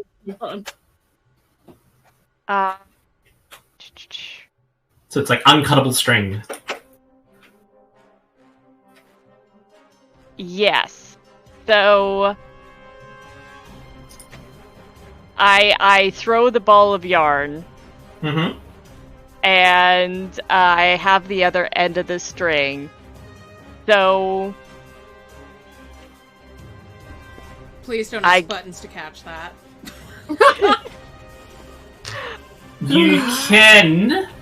This is going to be pretty poor. You can try. Okay, I'll give you two options. You can try and throw it so it kind of like wraps around Button's paw that's standing on the edge of the pit, or you can try to do a baller move, and as Buttons miss the rope, you can try and throw it into Button's mouth as she like jumps down. But that's going to be it's going to be quite hard. Quite difficult. I think I'm going to try and throw it into Button's mouth. Let's just try and do this. Go like a G. Let's go! So this would be a range. Can I help with this since it is going into my mouth? Usually you have to give your action to help. Oh yeah, you're okay. That's fair. Okay, I'm just going to try and throw. It's gonna be high-ish. With. It's okay. Zan's dice have liked you tonight, unlike some. Yeah. I'm gonna. So it's plus. What would this? This is an attack roll, so it would be it's range, so it should be dexterity, right? Dexterity and I think it'd just be dexterity. That's an 18. Oh! Ooh. 18 meets it and beats it. Oh, yeah! A little ball of yarn. So glad I could ball of yarn. You're like, oh no! You throw the yarn up as you look, and you're like, where can I throw it? And you see this hulking cat form miss the rope, and just like, and you're like, and you just fling that fucking thing straight up about 8-10 feet. It's not super high, but it's close enough that you can maybe I can get it. And Button's mouth jumps on the yarn, and he's like, and then looks down and realizes that you're like dangling as you Indiana Jones swing off, and the rest of the cage just into the bubbling pit. And there I am going like, oh, so sorry, dude. I tried. Yeah. Fuck. You tried so goodbye, hard. blacksmith. Yeah. And Only a human. it's slightly transparent, this stuff, so you get to see all the gory details of all the skin and muscle burning and bubbling off. So He it was looks one like day away it from looks like that retirement. person. It looks like that person was definitely not a demon. So I mean, on the one hand, it's like at least the demon isn't dead, and we have a chance to capture him. On the other hand, we now have a shit ton of angry people. Sorry. As you're dangling, and Draz, what does Dara do as these, you can see all these, the bishop turns on you and raises his holy symbol and the acolytes. I was in the crowd. He wouldn't have seen me, or Well, No, you're just in the crowd. You know, you're hooded like a bunch of other people. All the acolytes are hooded. Like, there's a lot of hoods going on here. You do look like a traveler. Yeah. Well, I am a traveler, is the thing. it's like, hello, Like- traveler. What brings you here? What brings you I here? kind The of bubbling want to, pit? here's the thing, I would want to, wait and see, what they do so I can, have, the element of surprise if they go and attack my companions, but also Unbound doesn't have, hold action. Yeah. I mean, I'll just let you say you want to do something if this happens. Yeah, Or you want to defend, because, or you want to... right now, going We'll up just do it. there, willy-nilly seems a bit reckless, and, but, if... I want to get the element of surprise here, but, it's very hard to get the element of surprise when, the whole town is staring at a central location. But, easy to get an element of surprise, because they're not staring at you. It's true. The whole town is there, not Yep, staring we at are a very nice distraction right now. The whole town... It's town like, is looking at us. plus you might be in the best position to spot the true. demon then. Oh, that's true. Because we've now Hmm. kind of confirmed that the person in the cage was not the demon. So you'd rather me, try and look for the demon rather than, trying to help you or both, get off the platform. Maybe. Alright. I guess I'll draw a card. I can pull you up. When have I ever failed? Oh, maybe I should just climb. I think that might be better for all of us. Alright, in that case, I Hero. think I will do 2 use options, maybe, to, basically spend my turn, looking around to see if there's, something that, we've missed because we were so fixated on the cage and the acid and the blacksmith. Is that, Okay. Yeah, go for it. the thing about the use action, it is the, we don't, this could be anything action. But I got, Ace of Hearts for one of them, which does nothing, because that is a 1 in the system, but I also got Oh. a King of Spades. So I got a Okay. face card, basically. Which A means face that card. which means I get a boost, but because it's the use action, that can be anything. That's determined on what you want. Yeah, I got a 9 of spades, so yeah, you definitely do it. You look around and you're glancing, you can see the acolytes, they draw their swords, and you see them bend their heads down and mutter, and their noses start bleeding, their eyes start bleeding, and and their swords alight into flame. You see the bishop, as his voice seems to get deeper and resonate across and almost into your mind as his holy symbol starts going. Ah! So maybe his god's not maybe kind of legit. And you look around. I'm going to say that was a good one, and because your Unbound has fate rules, and one fate is you discover or learn a secret. We're going to jump right to it. You look Cool. around and at the threats of these religious zealots, and that's obviously the most dangerous thing right now. And then you look over to the priest who's carrying the corner, and he seems to be shaking. And the bishop and the acolytes do not care about this guy, like he's their local priest. So you're not sure if he's in danger or he's scared. Then he kind of looks over his shoulder, and he's shaking because he's giggling. He's like... and he covers his face. you have learned maybe a bit of a secret that the priest is not all that he seems. Okay, so it's the priest that's the problem, not like the bishop. Interesting. And then the bishop goes, and the acolytes, they rush forward and they're going to attack. I'm going to attack Bubbles. They rush forward with their flaming swords and daggers, and they're just going to start just slashing and slicing. So they are a mob, a big scary bad mob. Oh no! They They go cannot to- hit me. I think I rolled might to not get hit. You roll might to not get hit, and then I roll Yeah. to hit. Okay. So these are... I'm adding some violence to this because that is my domain. Oh, go for it. I got Add violence. There we go. one success. I got 3. Oh, All 3. Okay. Fucking Nice. They start violence. slashing, and you with your iron claws, you start ching, ching, and so you got the rope in your mouth, Well, if and I you're get to add standing my on iron like claws, that's 3. successes.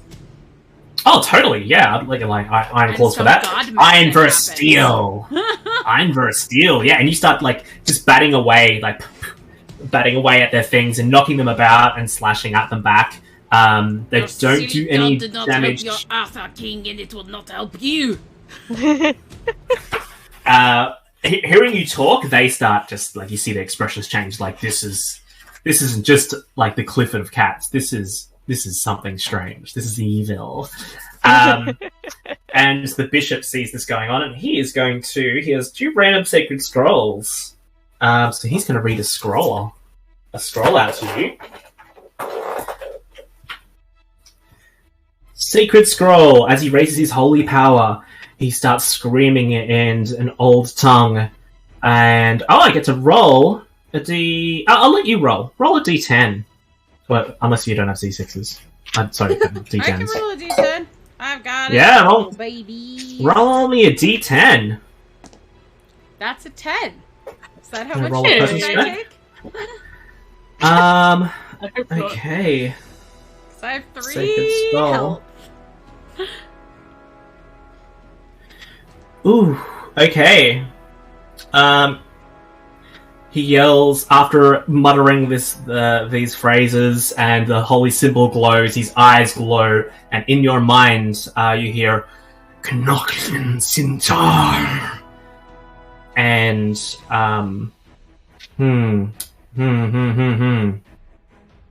Who we got here? There is. I just need to check to see if a creature is a player. Yeah, okay, creature. All the spells refer to creatures, so that's players as well. Yeah, Okay. usually creature means just any, like... Anything, yeah. Yeah. In that case, you hear his voice in your mind, and you blindingly will obey a single command. Damn. And he says, "Go back into the pit, or go into the pit where you are from.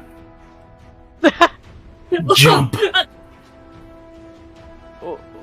The pit where I am from is quite different from this pit. Where is the pit that you're from? It is in Calais. It is a swamp. I emerged from my father Poseidon, and I swam to the shore, and I took up residence in a forest. And then I batted away nights like so many toothpicks. Until I was forgotten. How EXE far is it command from has here to failed. Calais? Your body starts, your legs start to move. Your legs start to move without you Can I- thinking. Sorry, if you don't Can know the I- myth of the cat Paloog, it is so friggin' weird. Oh yeah. It is really weird. Can I bring out another item? You start walking away as if to wander away from this town to somehow wander home to the pit where you came from. Yeah. Dragging me with you. Dragging you. Yeah, and suddenly Oh my you're God. like suspended over this acid, and then the rope starts pulling back, and you like bump into the wall, and start getting dragged up. Okay, new initiative round. I rolled again, I go to Calais. and yeah, okay. This time the enemies go first. That is an 18. Whew, okay. I'm going to get the priest, seeing that he may have made a vital mistake of that you're not from hell and you should go back to this pit. This pit was made for me! Just wandering around like, how do you get to the border of France and England? Yeah. You're like, well, territory. First, I'll find the coast. This does seem European of some sort. I'll find the coast and just, I guess, pick a direction. So you just start wandering away and away from the pit, dragging Boss up and onto the pavement. So, Boss, you're back on land now, and you were very close to getting melted. And there you go. So he's going to roll another attack on this beast.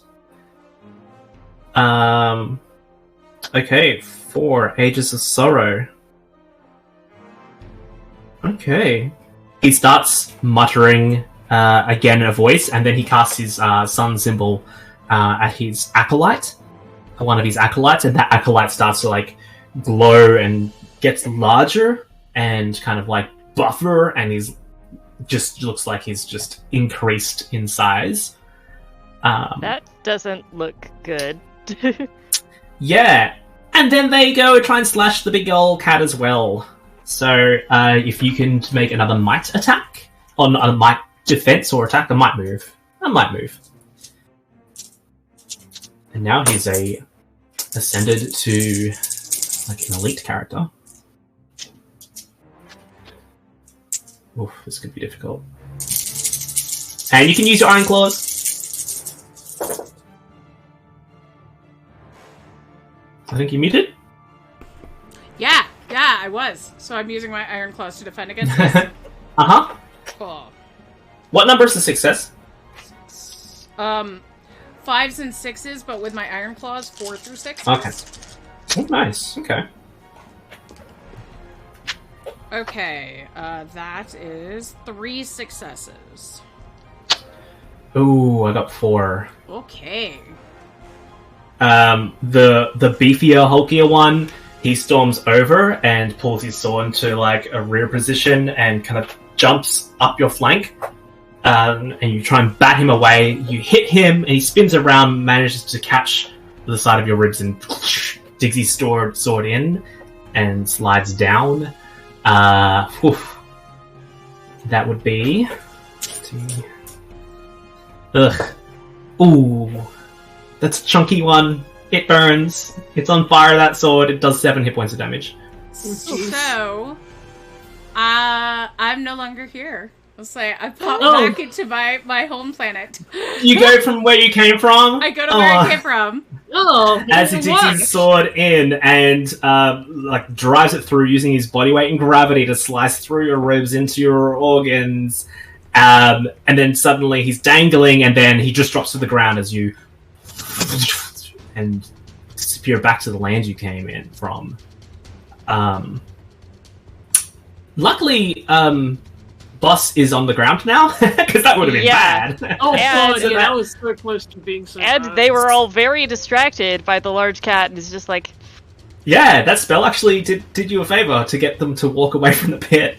yeah, and it's just like, sorry, Buttons. Jess, you can bring your next character in. Yeah, we'll bring him in when the player's round. Some guy. Just roll up a guy. Just roll up a guy. All right, and then this is gonna be great. Hell yeah. and then the rest of the alkalites, the little ones, they, I mean, they did see the cat jump on the cage and get dragged out, so they're gonna move in to attack you. Mm-hmm. So if you can make actually no, it's D&D. I get to roll this time. Yeah, you do. Whoa! That is a 16 to hit. 16 hits. That hits. Yeah, unfortunately, level 1 character and light armor because I'm a rogue. Yeah, and there's a group of them. That does 4 damage. These are little guys. Okay, Like they're normal. that's Normal, fine. just dudes with sword. I mean, the swords are on fire, so it does 1 point of flame damage, so 3 plus 1. And now it's your turn. Oh, if that was the only one, that I'm gonna uncanny. Oh, dodge that's to like have... that's like 4 or 5 of them trying to get around you and stab this cat. Like they move as one, like a mob. Okay, but can I still use uncanny dodge to have the damage? 100%. Okay. Yeah. So I'm gonna 2. That's good. Whew. That's very good. And now it's players. I'm gonna say you are a rogue with high perception, but you're fighting people. I'm gonna say Dara, being in the crowd, you feel a bump to your side, and you see another hooded figure. There's fucking hooded figures everywhere here. You feel a bit of a sharp pain in your shoulder, and it's just the shoulder of somebody, but somebody in a hood. You turn over, and it appears that it's like maybe that hood or cloak they're wearing. There's something hard under there. Not in that way. They appear to be like have been jabbed by pauldron of some sort, or some kind of shoulder armor. As someone seems to just push past you to kind of see what's going on. Jess, do you want to introduce this guy as he pulls back his hood? Hell yeah. The most milk-thirst man. Oh wait, this is also a D6 game. I was like, is this a D10 game? No, that's regular Warhammer. This is a D6 game. Guy. Aloysius Guy, pronouns any, all. From a long military family of the Guy family. A Guy is the most generic-looking human possible. They have tannish skin and sandyish hair, and no distinguishing marks whatsoever. And they are there in their military flak with a laser gun, knife, and a flamer. Yeah. And Draz, you see this you didn't notice them before because they are very undistinguishing. Literally, they have an ability. They drop their hood. Unremarkable. Oh, I love that one. They pull back their hood, sling a las gun. Which gun are you going to have equipped? The las gun or the flamer? Because that's the best one. They have this long item that I guess you would guess is like some kind of crossbow thing, but you can't see any kind of bow contraption. He slings around his shoulder, pulls out this metallic box with a handle and holes in it and a little flame. He just and Guy, you were teleported here, made your way to this town, took refuge in a... I did write this about them. you took refuge in the friendly bartender took you in, put you up in a room. They were very interested and in your strange armor and contraptions, and you've been telling them stories. But once this Church of the Sun arrived, this demon Inquisition, they didn't seem like the Inquisition. No, I don't know who these guys are in this feudal world, but I don't think they serve the Emperor of Mankind. I think they're a little confused, Keeping an eye on them, trying to figure out from Starship Troopers. Yeah, and you've been pressing comms to be Star Command, come in, Star Command. Yeah. Just I haven't seen any bugs, sir.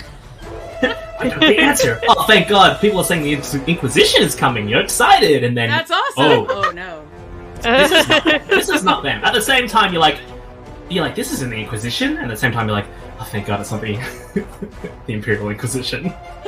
Well, and it doesn't look like it's 40,000 years in the universe, but this does look like a grimdark universe. And folks, and now they're attacking a cat. And for those interested, Guy is from the Warhammer role-playing game Wrath and Glory, and will you be using Wrath and Glory stats going in here? Guy? TTRPG's Starship Troopers game. Nice. All right, so what are y'all doing? Give me a brief thing. I'll tell you what to roll. Yeah, a guy. Okay, so what just happened to Dara? Dara ran into me, but also what but I haven't done my move yet. Yeah, you should do your move. Yeah, I think I see one of my companions fucking get murdered. like vanish. I don't know how that works, but like yeah, like what? Like suddenly a giant cat is like no longer there. It's like oh yeah, okay, it is time to get into action before like the other cat dies.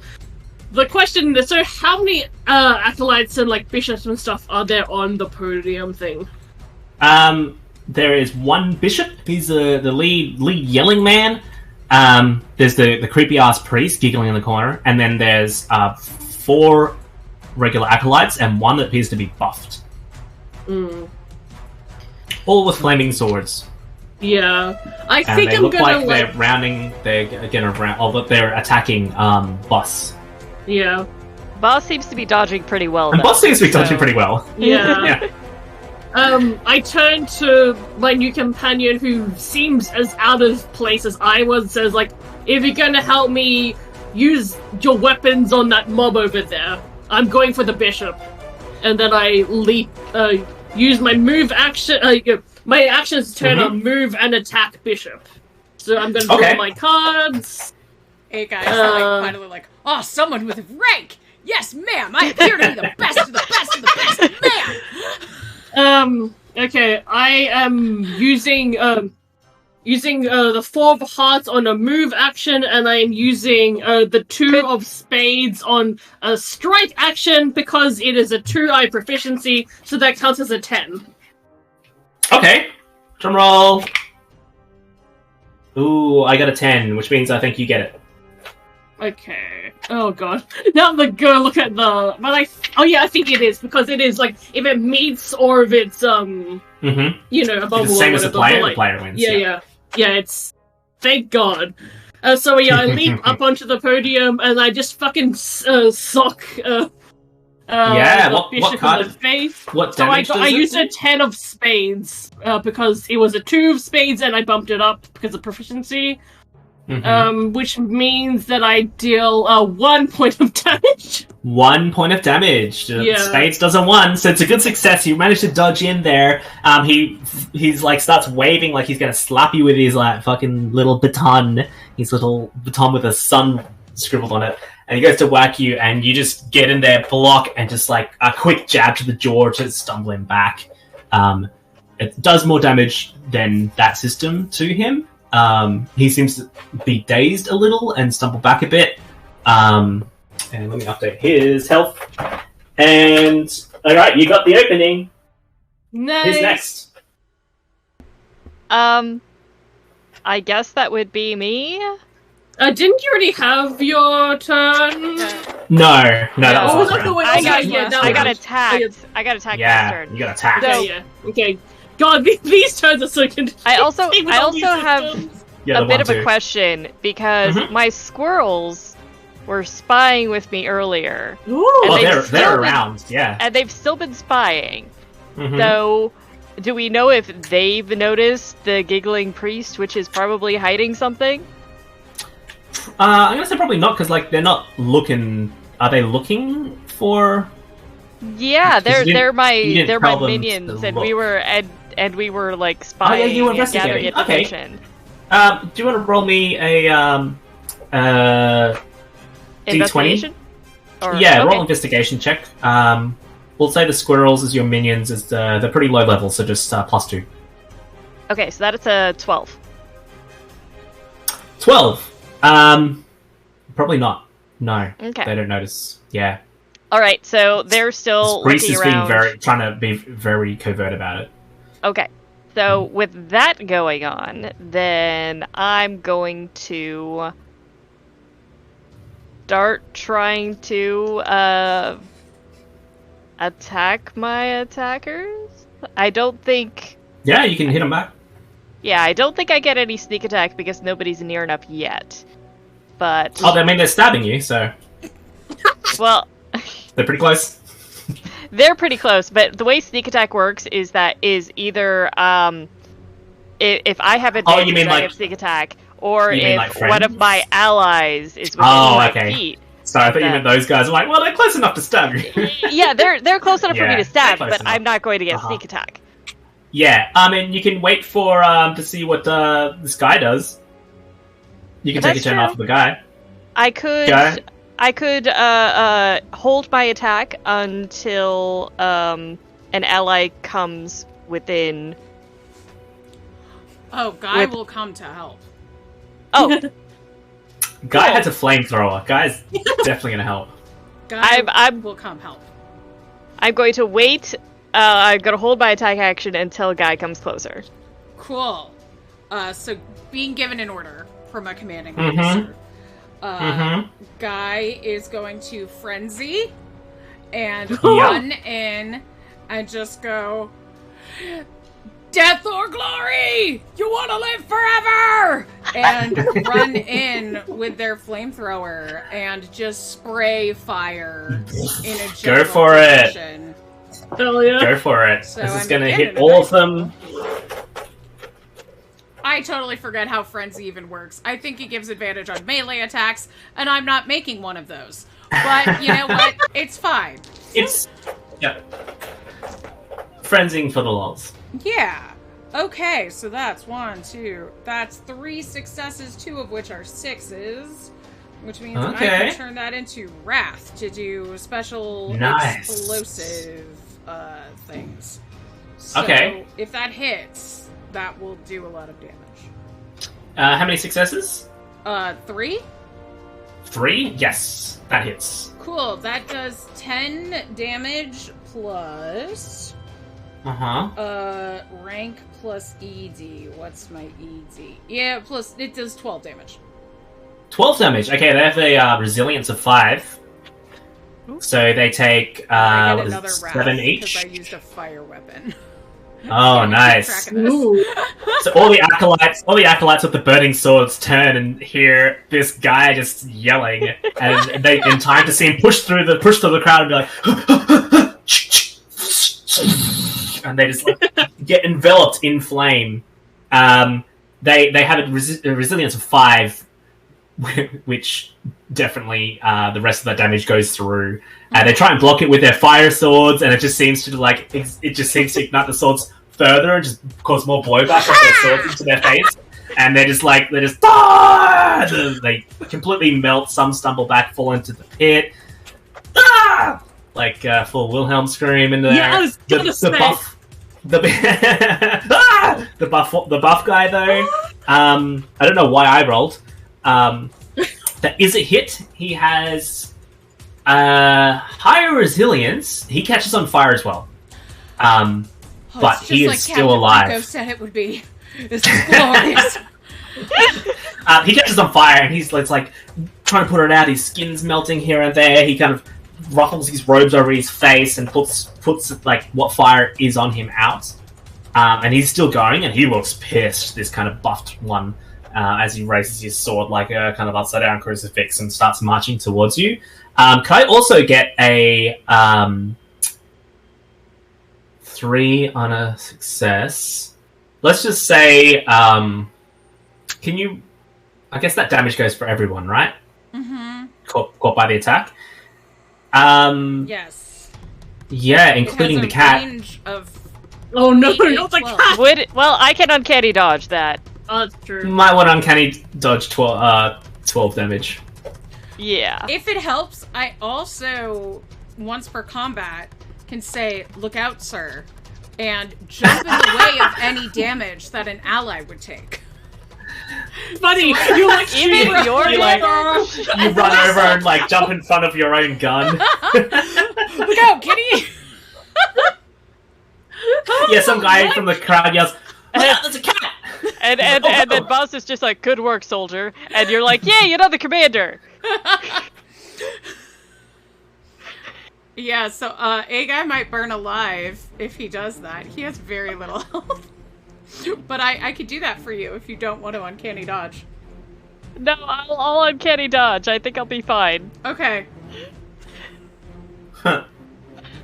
Alright, as these flames erupt around you, you take half damage because they're just like, it's kind of sweeping across, and you manage to just skitter around, ducking through their legs, using them as cover, and you only take half, like, what, 6 flame damage? But if any of them are still up, I do attack because I was waiting. So just the buff one now, Okay, and so you would be able to, like, you have an ally now close, so you can do that Yes. sneak attack. Hell yeah. Okay, so that is a 19. A 19. That hits. Okay, I mean, here we go. He's on fire. He's buffer, but he's not got armor. Alright, so that's 7 points of damage. 7 points of damage. That'll finish him off. He had double HP. Yeah, from the priest's clean scroll, he had double HP. But a lot of that was done by taken out by the fire. So yeah, you run up. Is this with your dagger? Yes, this is with my dagger. Yeah. It's like dagger in mouth, and just kind of like Cool. jumps up and stabs him with the dagger. Yeah, he like falls back and whoa! What?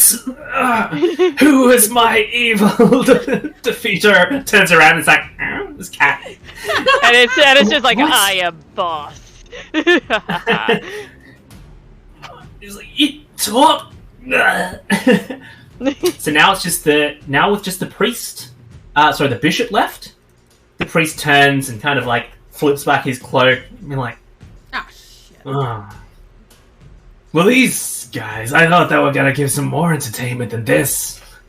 And the bishop looks at him like, kind of with a puzzled look, like, why are you acting different? And like, keep going with those scrolls, bishop. I'll help you out, shall we say? And he starts to grow and twist and writhe about as his cloak starts to change shape and under the movement of his flesh underneath. Next round. Look, I think that's the demon. Party first. People start to scream. At first, they're like, "Let's just get back a bit, and then we can watch." This is very exciting for us, and we hate this Inquisition. But now they're like, "What? This is who are these people?" I mean, they can't. They're so confused. Some are screaming. A lot of them are just staying stationary. They're like, "We'll see how this turns out." This is the most interesting thing that's happened in 100 years. Party first. So what do you want to do? We'll just. All right. So, A guy will charge that demon because they know nothing else. I actually have a. I've got to wait for guy to attack, and then I'm going to sneak attack. Mm-hmm. Cool. Yep. Okay. Yeah. On the next turn, I'm going to use the other ball of string that I have. Would you say that this is the same area that the bishop is in, or a different area? The priest. Yes. I would say same area. Okay, like so I don't need a 2 meters move away. action, so I can do 2 attacks actually. Yeah, because you were going for the priest. Yes. Yeah, I was going for the bishop because I was, Oh, sorry, the bishop. Sorry, yeah. Priest, bishop. the So whole, confusing. magic thing. I was like, okay, we need to make sure that the bishop can't do weird magic shit, Yeah. while we're distracted by the mob. But now the priest has already revealed, which Dara wasn't expecting it to be that soon. So he had 2 attack actions. Oh my god! I got a Queen of Diamonds and a Queen of Hearts. Oh, diamonds is good. Pair of ladies. Yes. Oh, and I got 9 Egypt Luxor. So you nail it. Yeah, so both of my attacks go through. They are both face cards, which basically means that I get a boost. With one of them, I'm gonna make it hurt, which actually, let me look at which diamond. Okay, diamond does 4 damage. Does 4 damage. Yeah, I was I'm like, go gonna with the make diamonds. it hurt with my Queen of Diamonds, which means I do 6 damage. With my Queen of Hearts, I do Drink Their Fear, which means restore stamina as if you had used this card to recover, so I am able to heal back 1 stamina damage that I took earlier when I was using a suit of the wrong card type to do stuff. Mm-hmm. But that also does 2 damage, so 8 damage in total. 8 damage in total. Okay, which is that's a very lot high for for the Mork Borg. system. Oh, That's a lot for Mork actually, Borg. here's the thing. I honestly forgot because they are both red cards. Actually, yeah. So many things. Okay, so they're both red cards, so I would have taken 2 stamina damage, but because I used the Drink the Fear, I heal back my stamina damage. Oh, nice. Combo! And then, because they are red cards to inflict damage, and they are red face cards, they deal another +2 damage! So, God. So, the Queen of Hearts did 4 damage. Yeah. I added +2 damage because of Bring It On, bring the 6. Because it was, it boosted, I also added another 2, so that's 8 damage in the first one. On the second one, I dealt 4 damage, and then healed 2. No. Yeah, 4 damage. You do a lot of damage. Yeah. Yeah. I deal like the most damage you can do in this system, basically. And you start running in with your fist, and just after that first jab, you follow around with a left hook, like knocking him off his feet. As he's on the ground, you just climb on top of him and just start pummeling his head. That's a lot of damage. He tries to put his arms up. He tries to slap you with his free hand, and you rage out. Yeah, and I mob basically. I like to think that I did this well because I had clocked earlier that this was the real threat and probably the demon, so I was very ready. Yeah. So this is to the priests or the no. This is to the priest, not the bishop. Priest, yeah. God, so many religious. I know, I just get confused. I'm like, lame guy A, lame guy B. And, so you start pummeling him, and as he's giggling and laughing, he's contorting, and he's kind of trying to slap at you with his hands. What does these hands look like? I don't know. I'll get everyone to roll a d12 for me, because we're not in person, so I can't get you to draw from this card deck. Ooh. Try to remember which one's the d12. In any order. It's the one that, no one uses. I rolled a 7. I rolled a 9. 1, 2, 3, 4, 5, 6, 7, 9. 1, 2, 3, 4, 5, 6, 7, 8, 9.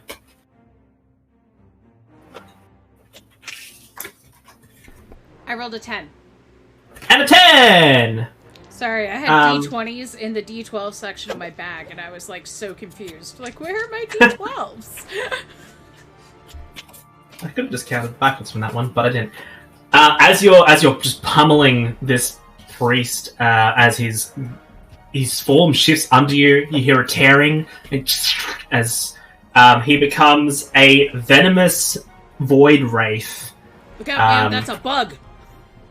Oh, it's totally bug. So there are 3 cards: head, torso, legs. Not sure if you can see. So it's got a snake head, cool popped collar, which tapers off into a form of twisting void, also known as the warp, and that protruding from the other side of the warp is these kind of crab legs. His little crab legs start kicking around as you start just pummeling the shit out of this thing. And yeah, it takes a lot of damage. This snake head is writhing around, you're grabbing it and throttling it, and just it's like let's see these abilities. Okay, it's a lot of HP. Does it do anything? A claw attack. What uses attack?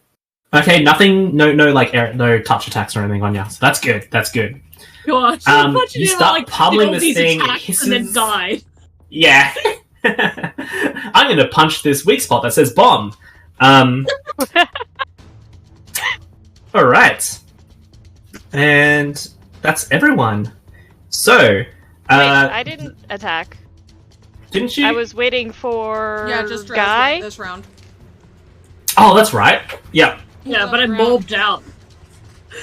Yeah, sorry, you aced that, the buff guy. Alright, yeah, go for it. That was last round. I was waiting for Guy to attack in particular, so Guy has to attack before I do. Yeah.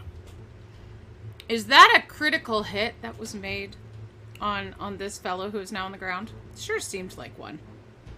Oh, yeah, 100%. Yeah? That was a Yeah, lot of damage. that's the closest I think you could get to a critical hit with the card system, I think. Sweet. That Actually, gives Yeah. me no. more wrath. Nice. So yeah, I will go up and do a smash attack on this priest. Hulk smash. Oh, okay, nice. I'm only Getting it gonna up time. use a knife, not flamethrower. It's an all-out attack. It's deadly, but leaves me open. Mm-hmm. And yes, I will. Yes, okay. I have a lot Did of anyone- things going on. A guy has no positive modifiers, but 8 million talents. Okay. Uh-huh. Yeah, but did anyone tell Guy that we weren't supposed to kill the demon? No. Nope. Okay, so that is 3 successes, and I'm going to inflict the bleeding condition on him if that goes through. Okay. How many successes? 3. Sorry? 3? Oh wait, 3. it's an all-out attack, so I get to roll twice, I think. Still 3. You- 4 you- successes. you- 4 successes. Oh, okay, cool. I was gonna say, you might want to. Yeah, 4 makes it, 3 wouldn't have. Yeah. Okay, so, damage, and I'll calculate resilience. S plus 2. What is my S? 3. So 5. 5 damage. And 5 damage. he is now bleeding as well. Oh, nice. Okay. Which means I get yet more wrath. Oh, okay. Cool. You start pummeling. What is your weapon? This is just a knife. Just a knife. You just get on top. It's like a large creature now, and so you're just like stabbing into the void, cutting at the legs. Yeah. All these stabs into the void just seem to just That's how you your kill a hands bug. go into the void, into its like kind of like middle section, and your hands feel icy cold. And as you stab and slash, it doesn't catch anything. It's just nothing, and so it does half damage. Unfortunately, Ooh. And yeah, half damage, and it does have a damage site because it's got armored legs. I kind of forgot that he transformed, and I maybe should have done the fire. But, you know, he was on the ground, so I figured I don't And want to Dara's use a on top of him. flamethrower on Yeah. down And Dara's right there. Yep. Yeah. Yeah. So All right, I'm boss. going Boss to time. I'm gonna go flank and attack. Is there anyone going for the bishop? Not currently. Not currently, no. But here's the thing, like, I think, like, Dara is hoping that, like, the bishop will see that, like, the priest is turning into a demon and maybe help us? Like, maybe the bishop will still side with the So- priest, but who knows? This is a 22 to hit. Oh, definitely hits. Yep. Hi. With sneak attack damage, that's 7 points of damage. I'm kind of specifically attacking the head. Mm-hmm. Okay. 7 points of damage.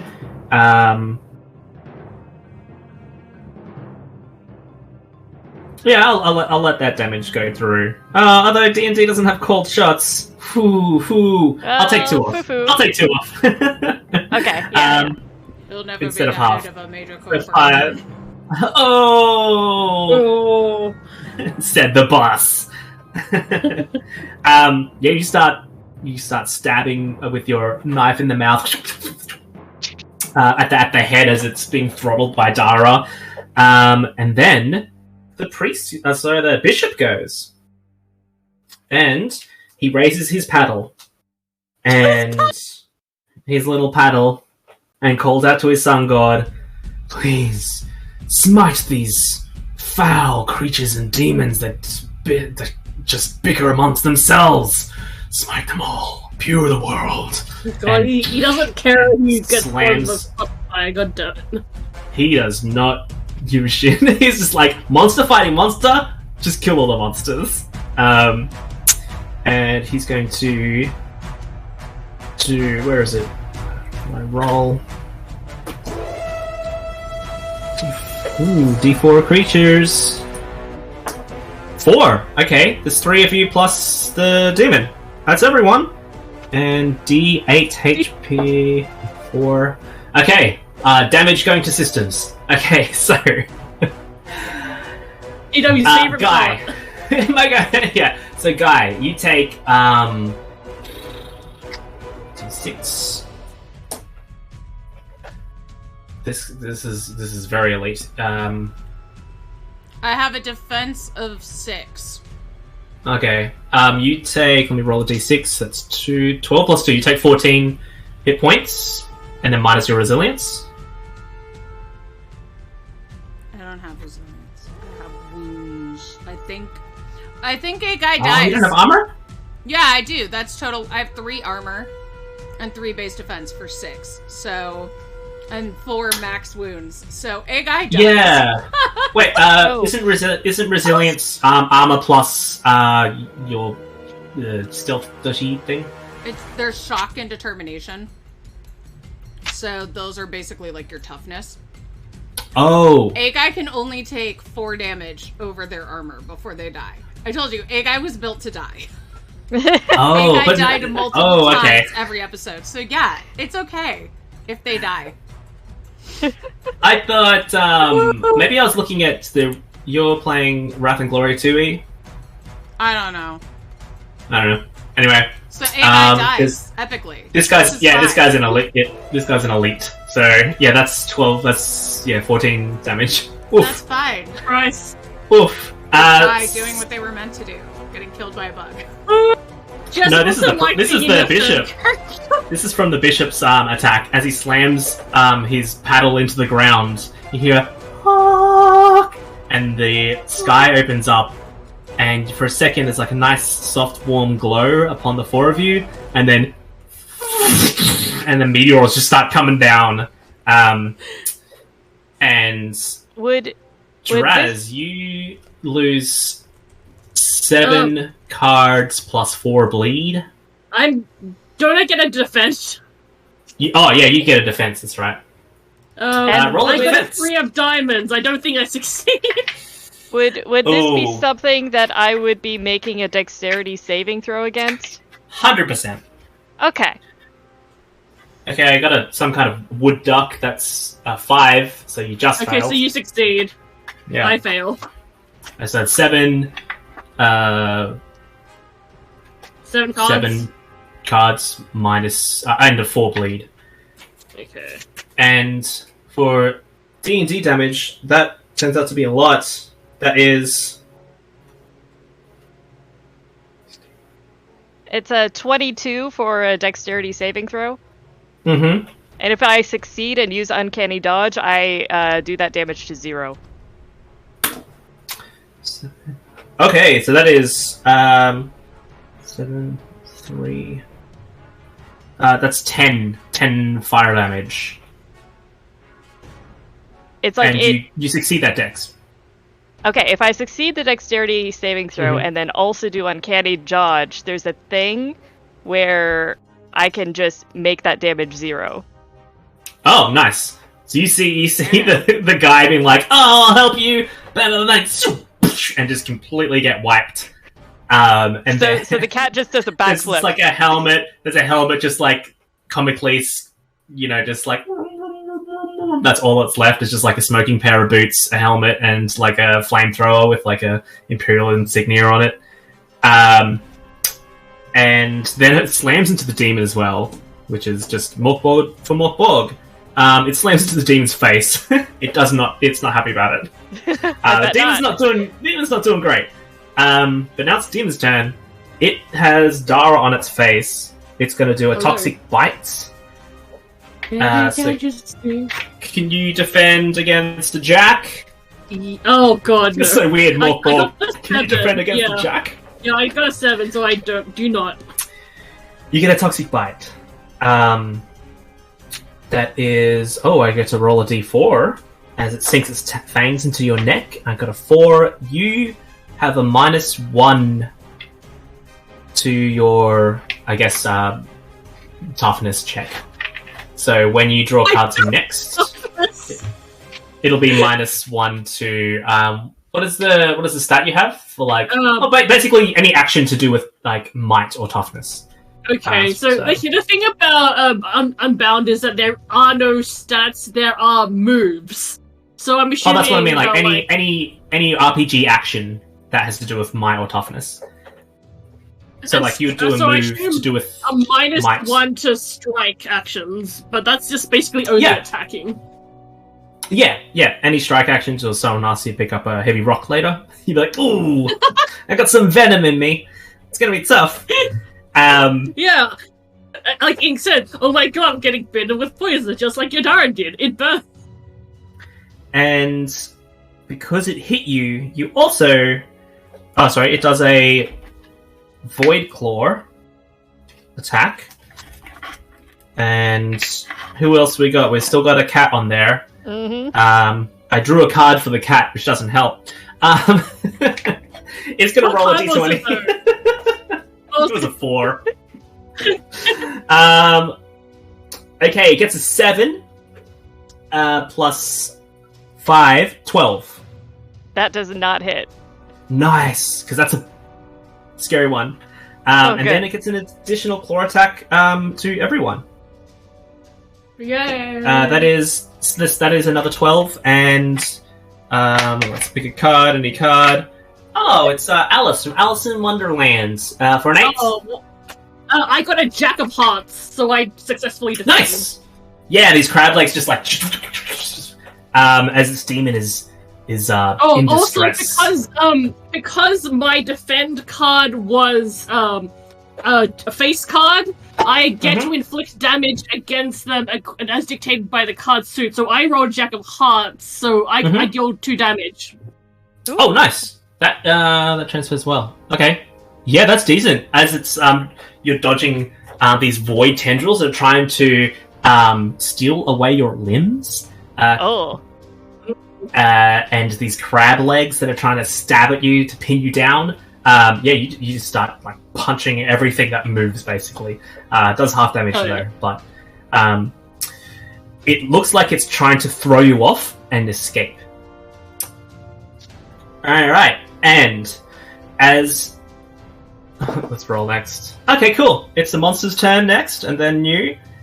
It slithers out. It's going to try and use. It's going to use its legs action instead to do a group attack. It's just going to push itself out from under you, and it's going to stand up and it's going to skitter into the church because you're kind of near the doorsteps. Opportunity attack. Go for it. Can my next character emerge from the church? That's where I was going with this. That's a 20, genius. 25 to hit. Yeah, go for it. Okay. Damage, I mean, yeah. Oh, max damage. 14. 14. Cool. You slash and you catch the back of its long snake-like head and run your blade down, and it peels open. You can see it's internal poison sats throbbing and popping everywhere, and your knife trails into the void, and your hand feels icy cold as you pull back, and it skitters up these steps, and you're like, wait a second. Why would a demon go into the church? And now you have a good look at the church, and this church is run down. This church is gross. It's got a picture of. It's got a picture of kind of like a double, kind of like a double, like a sun and a moon on the top, but it's fallen down. It looks like it's in disrepair, and you see that there are symbols that have been scratched into. As now you're close, scratched into the wood here. And they look pretty fucked up. This church has been desecrated, hence why a priest that's a possessed demon can go in there. And as it scrambles to the entrance of the church, the door kicks open. And who do we see, Jess? This is Shade from I Want Your Bite. So it's Shade, the reality TV star that won the show to win over the vampire's heart and got turned into a vampire herself. Hence why she can stay in a consecrated church. Deconsecrated, sorry. How are we going to include I Want Your Bite rules in this? And Draz, this is the twist, the desecrated temple. Da-da-da. And she emerges in her full Ebony Darkness Dementia Ravenway outfit, now with real fangs. Just like, with blood cocktail in hand. It's like, so is this like a new show? Am I supposed to be... Is this like the Bravo reunion? Is there gonna be like a housewife here or something? What is that? Is that like CG? The demonic entity is stunned, like, what the fuck? And it just looks back at the group, looks at you, and says, "Another creature of darkness. Help me, please. I'll give you power. A creature I'll of give you darkness. all the power." Oh no, they're getting... I'm interested in your proposition, but I've got to be real. I just got here, but I'm not here to make friends. So, I don't know It's like, neither am I. Not many of us demons are. I'm gonna be honest with you. Oh my god, why am I blanking? It's... Okay, can I... Look, I was supposed to meet Andy Cohen, and... Wait, are you Andy? Is this what you really look like? Because... Can I insight check on Shade? Because I want to yell something out that will totally make her attack the demon. But it's just like, I know as a player by the personality what I should shout out, but I don't know if Boss would. What would Boss do? WWBD. WWBD. I kind of want Boss to go, "Hey, that demon's gonna try and steal your man." Well, you know who would probably manslaughter. say that? You know who would say that? Is the Sangreen. acolyte. Sangreen is still there. My baby girl! I bet she He watched the show. would. I bet She watched the show, and she's like, she yells that out. She's like, "Oh, he's trying to steal your man!" Alright, bitch. I did not come here to have a bad time, and I'm gonna just throw my blood drink in the demon's face and try and what is that move? brawl. I'm gonna try and punch this demon. Yeah. Go for it. Unfortunately, Roll a brawl. Shade is better at gossiping than brawling, but we'll try. I'm glad I wrote an "I want your bite" section here. Oh, I want your bite. It's like an oops all no. It's like a reality game show. It's PBTA reality game show. Everyone's trying to impress a vampire and win the show and win their heart. So like 7 out of 9 is a mixed success, 6 and below is a fail, and that is an 11. 11. That is stunning. Ooh. That is a stunning move. You I'm so good at throwing cocktails. You throw your goblet in its face, and it's like it startles and stumbles back off the steps a bit, and was like, "You are no creature of the warp. You are my enemy too." And then it's the creature's turn this round. It is going to just run for you, and it is going to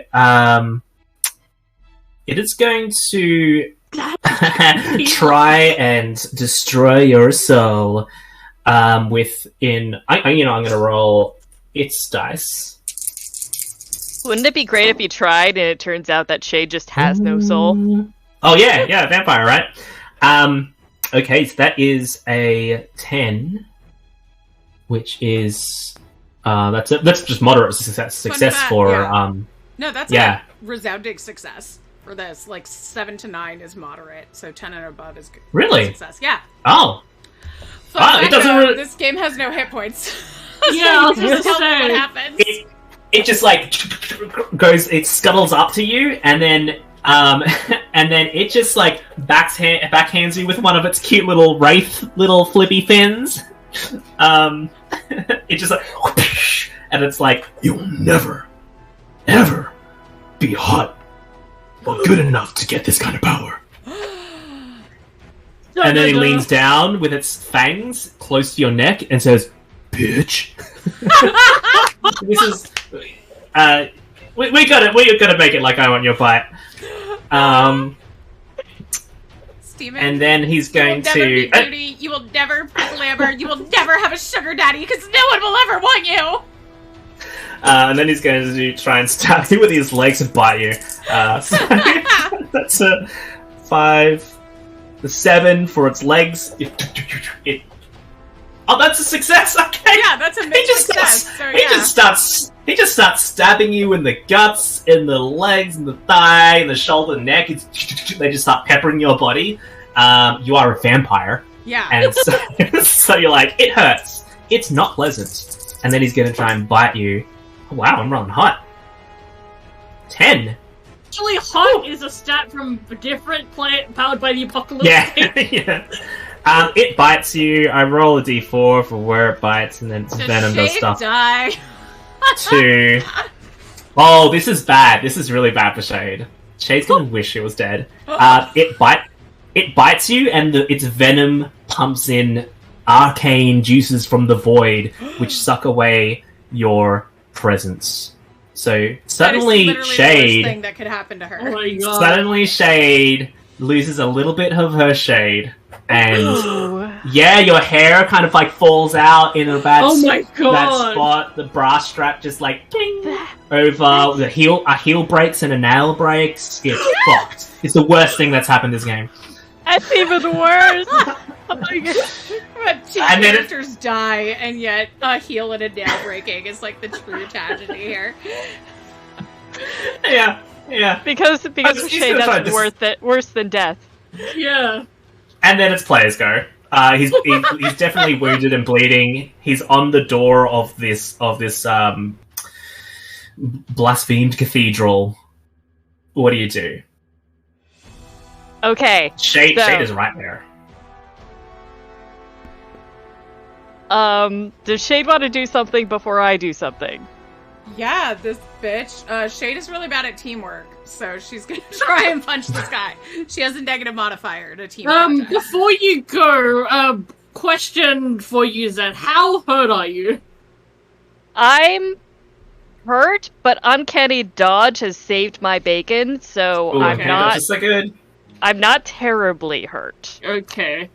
I was just wondering if you wanted me to heal you. I think I'll be good. Okay. But I do have an idea.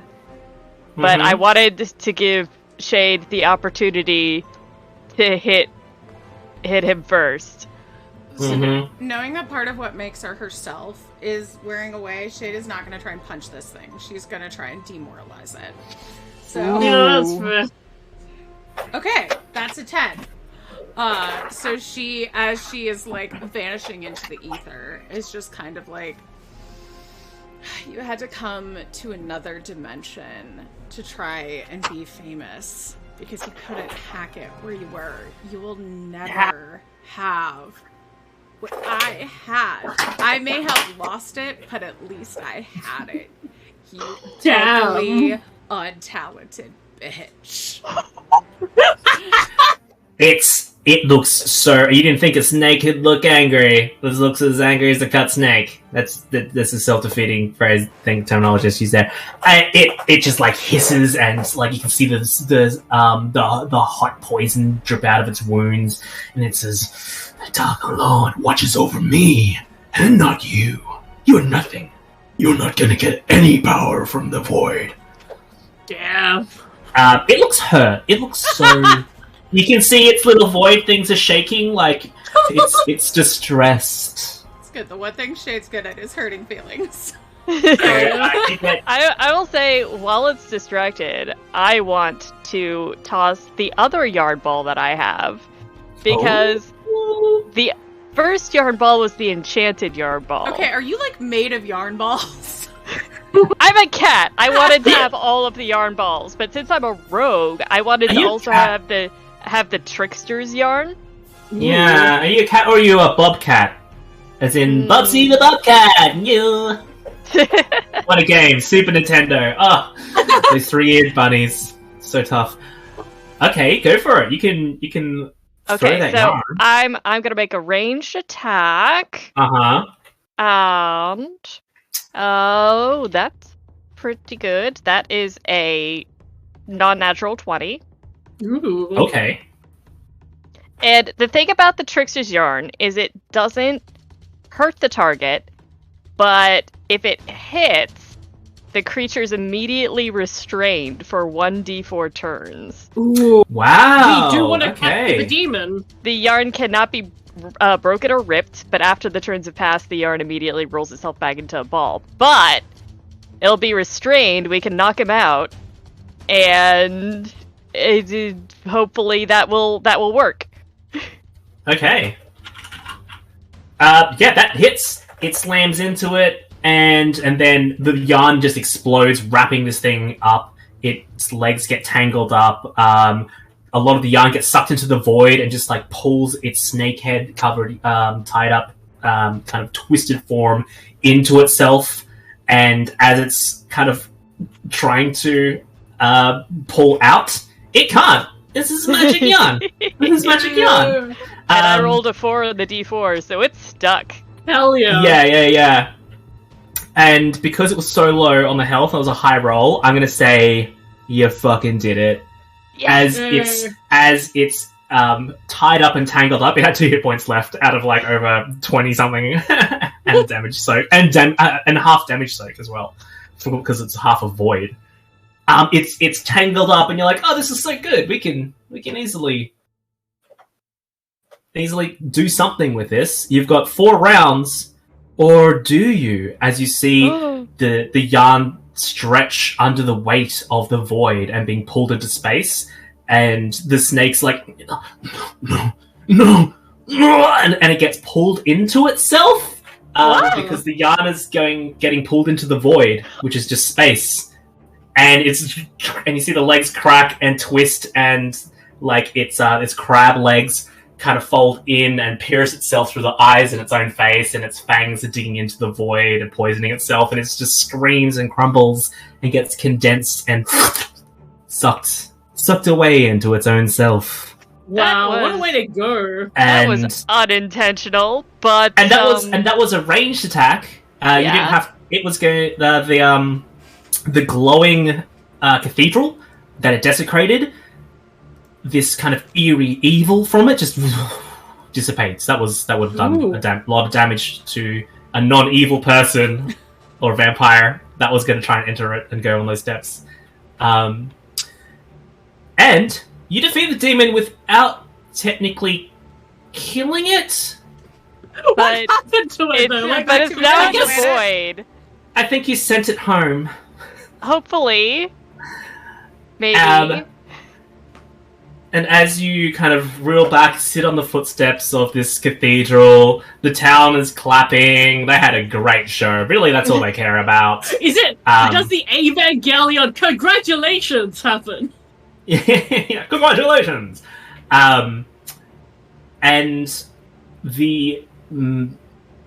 I would say it's kind of like a black void. You look down, and you see this shadowy hole. It looks like it's someone's like layered over a video or something over the ground you're standing on, and it's off this mouth with teeth and an endless tunnel into darkness, and it starts to get bigger, and as it encroaches and starts to I guess coalesce into reality, and then as it passes over you, it fades. Because you didn't kill the demon! You didn't summon... You were the last one to summon the Masticator gates. All the other heroes killed the demons. Oh, damn. You managed to summon it.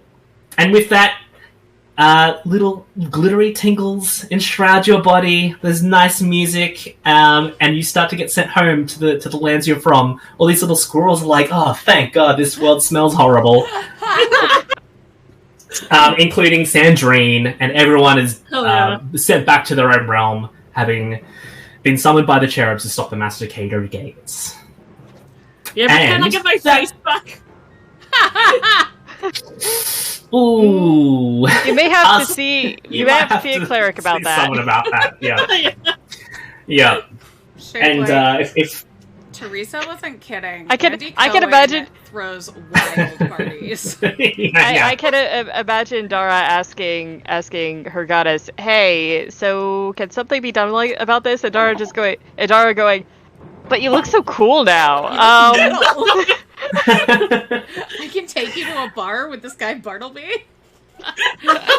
And now, Shade, you feel another set of eyes watching you from the abyss as that last little thing did catch the attention of a special dark power from the void, aka the warp.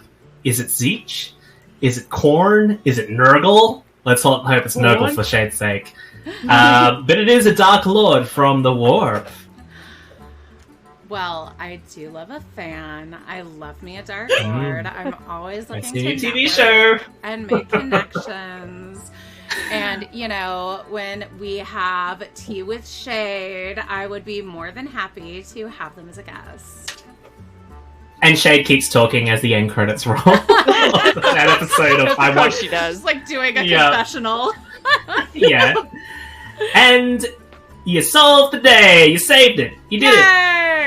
Hey! And that was a very mashed up version of the Masticator game. We went to the locations, we fought some things, and who are we? Who are you? Jess! Who are you? No, you! Hey, I'm Who Jess. are you? I died a lot in this adventure, and it was great. I write and stream games, and yeah, I do it here, so that's it. Fantastic. Nailed it. Draz! Hello. Hello, What are you up to? What's your deal? I'm Draz. You can find me on Twitter where, you know, the fucking website is just falling apart every single day. At Drazillion. Don't masticate but there. Yeah, do not But you massacre. can also find my Masticator at the games. game. You can also find my games on Brazilian.itch.io. And you can also find me in Australia. Nice, mate. Zan. Hi, I'm Zan, also known as Pale White Rabbit on Twitter and Instagram, and I have my own website at zanlarson.com, which has links to a lot of stuff, including my store, because I am an artist and I've got a lot of illustrated stuff and some pins and lots of fun things. Nice. I'm DW at DW_Dagon on Twitter. I'm on Instagram. I think it's the same thing. And I do art and game design and that kind of stuff. And Jess, do you want to close this out? I can't remember what happens after that. Yeah, no Thank you for problem. watching.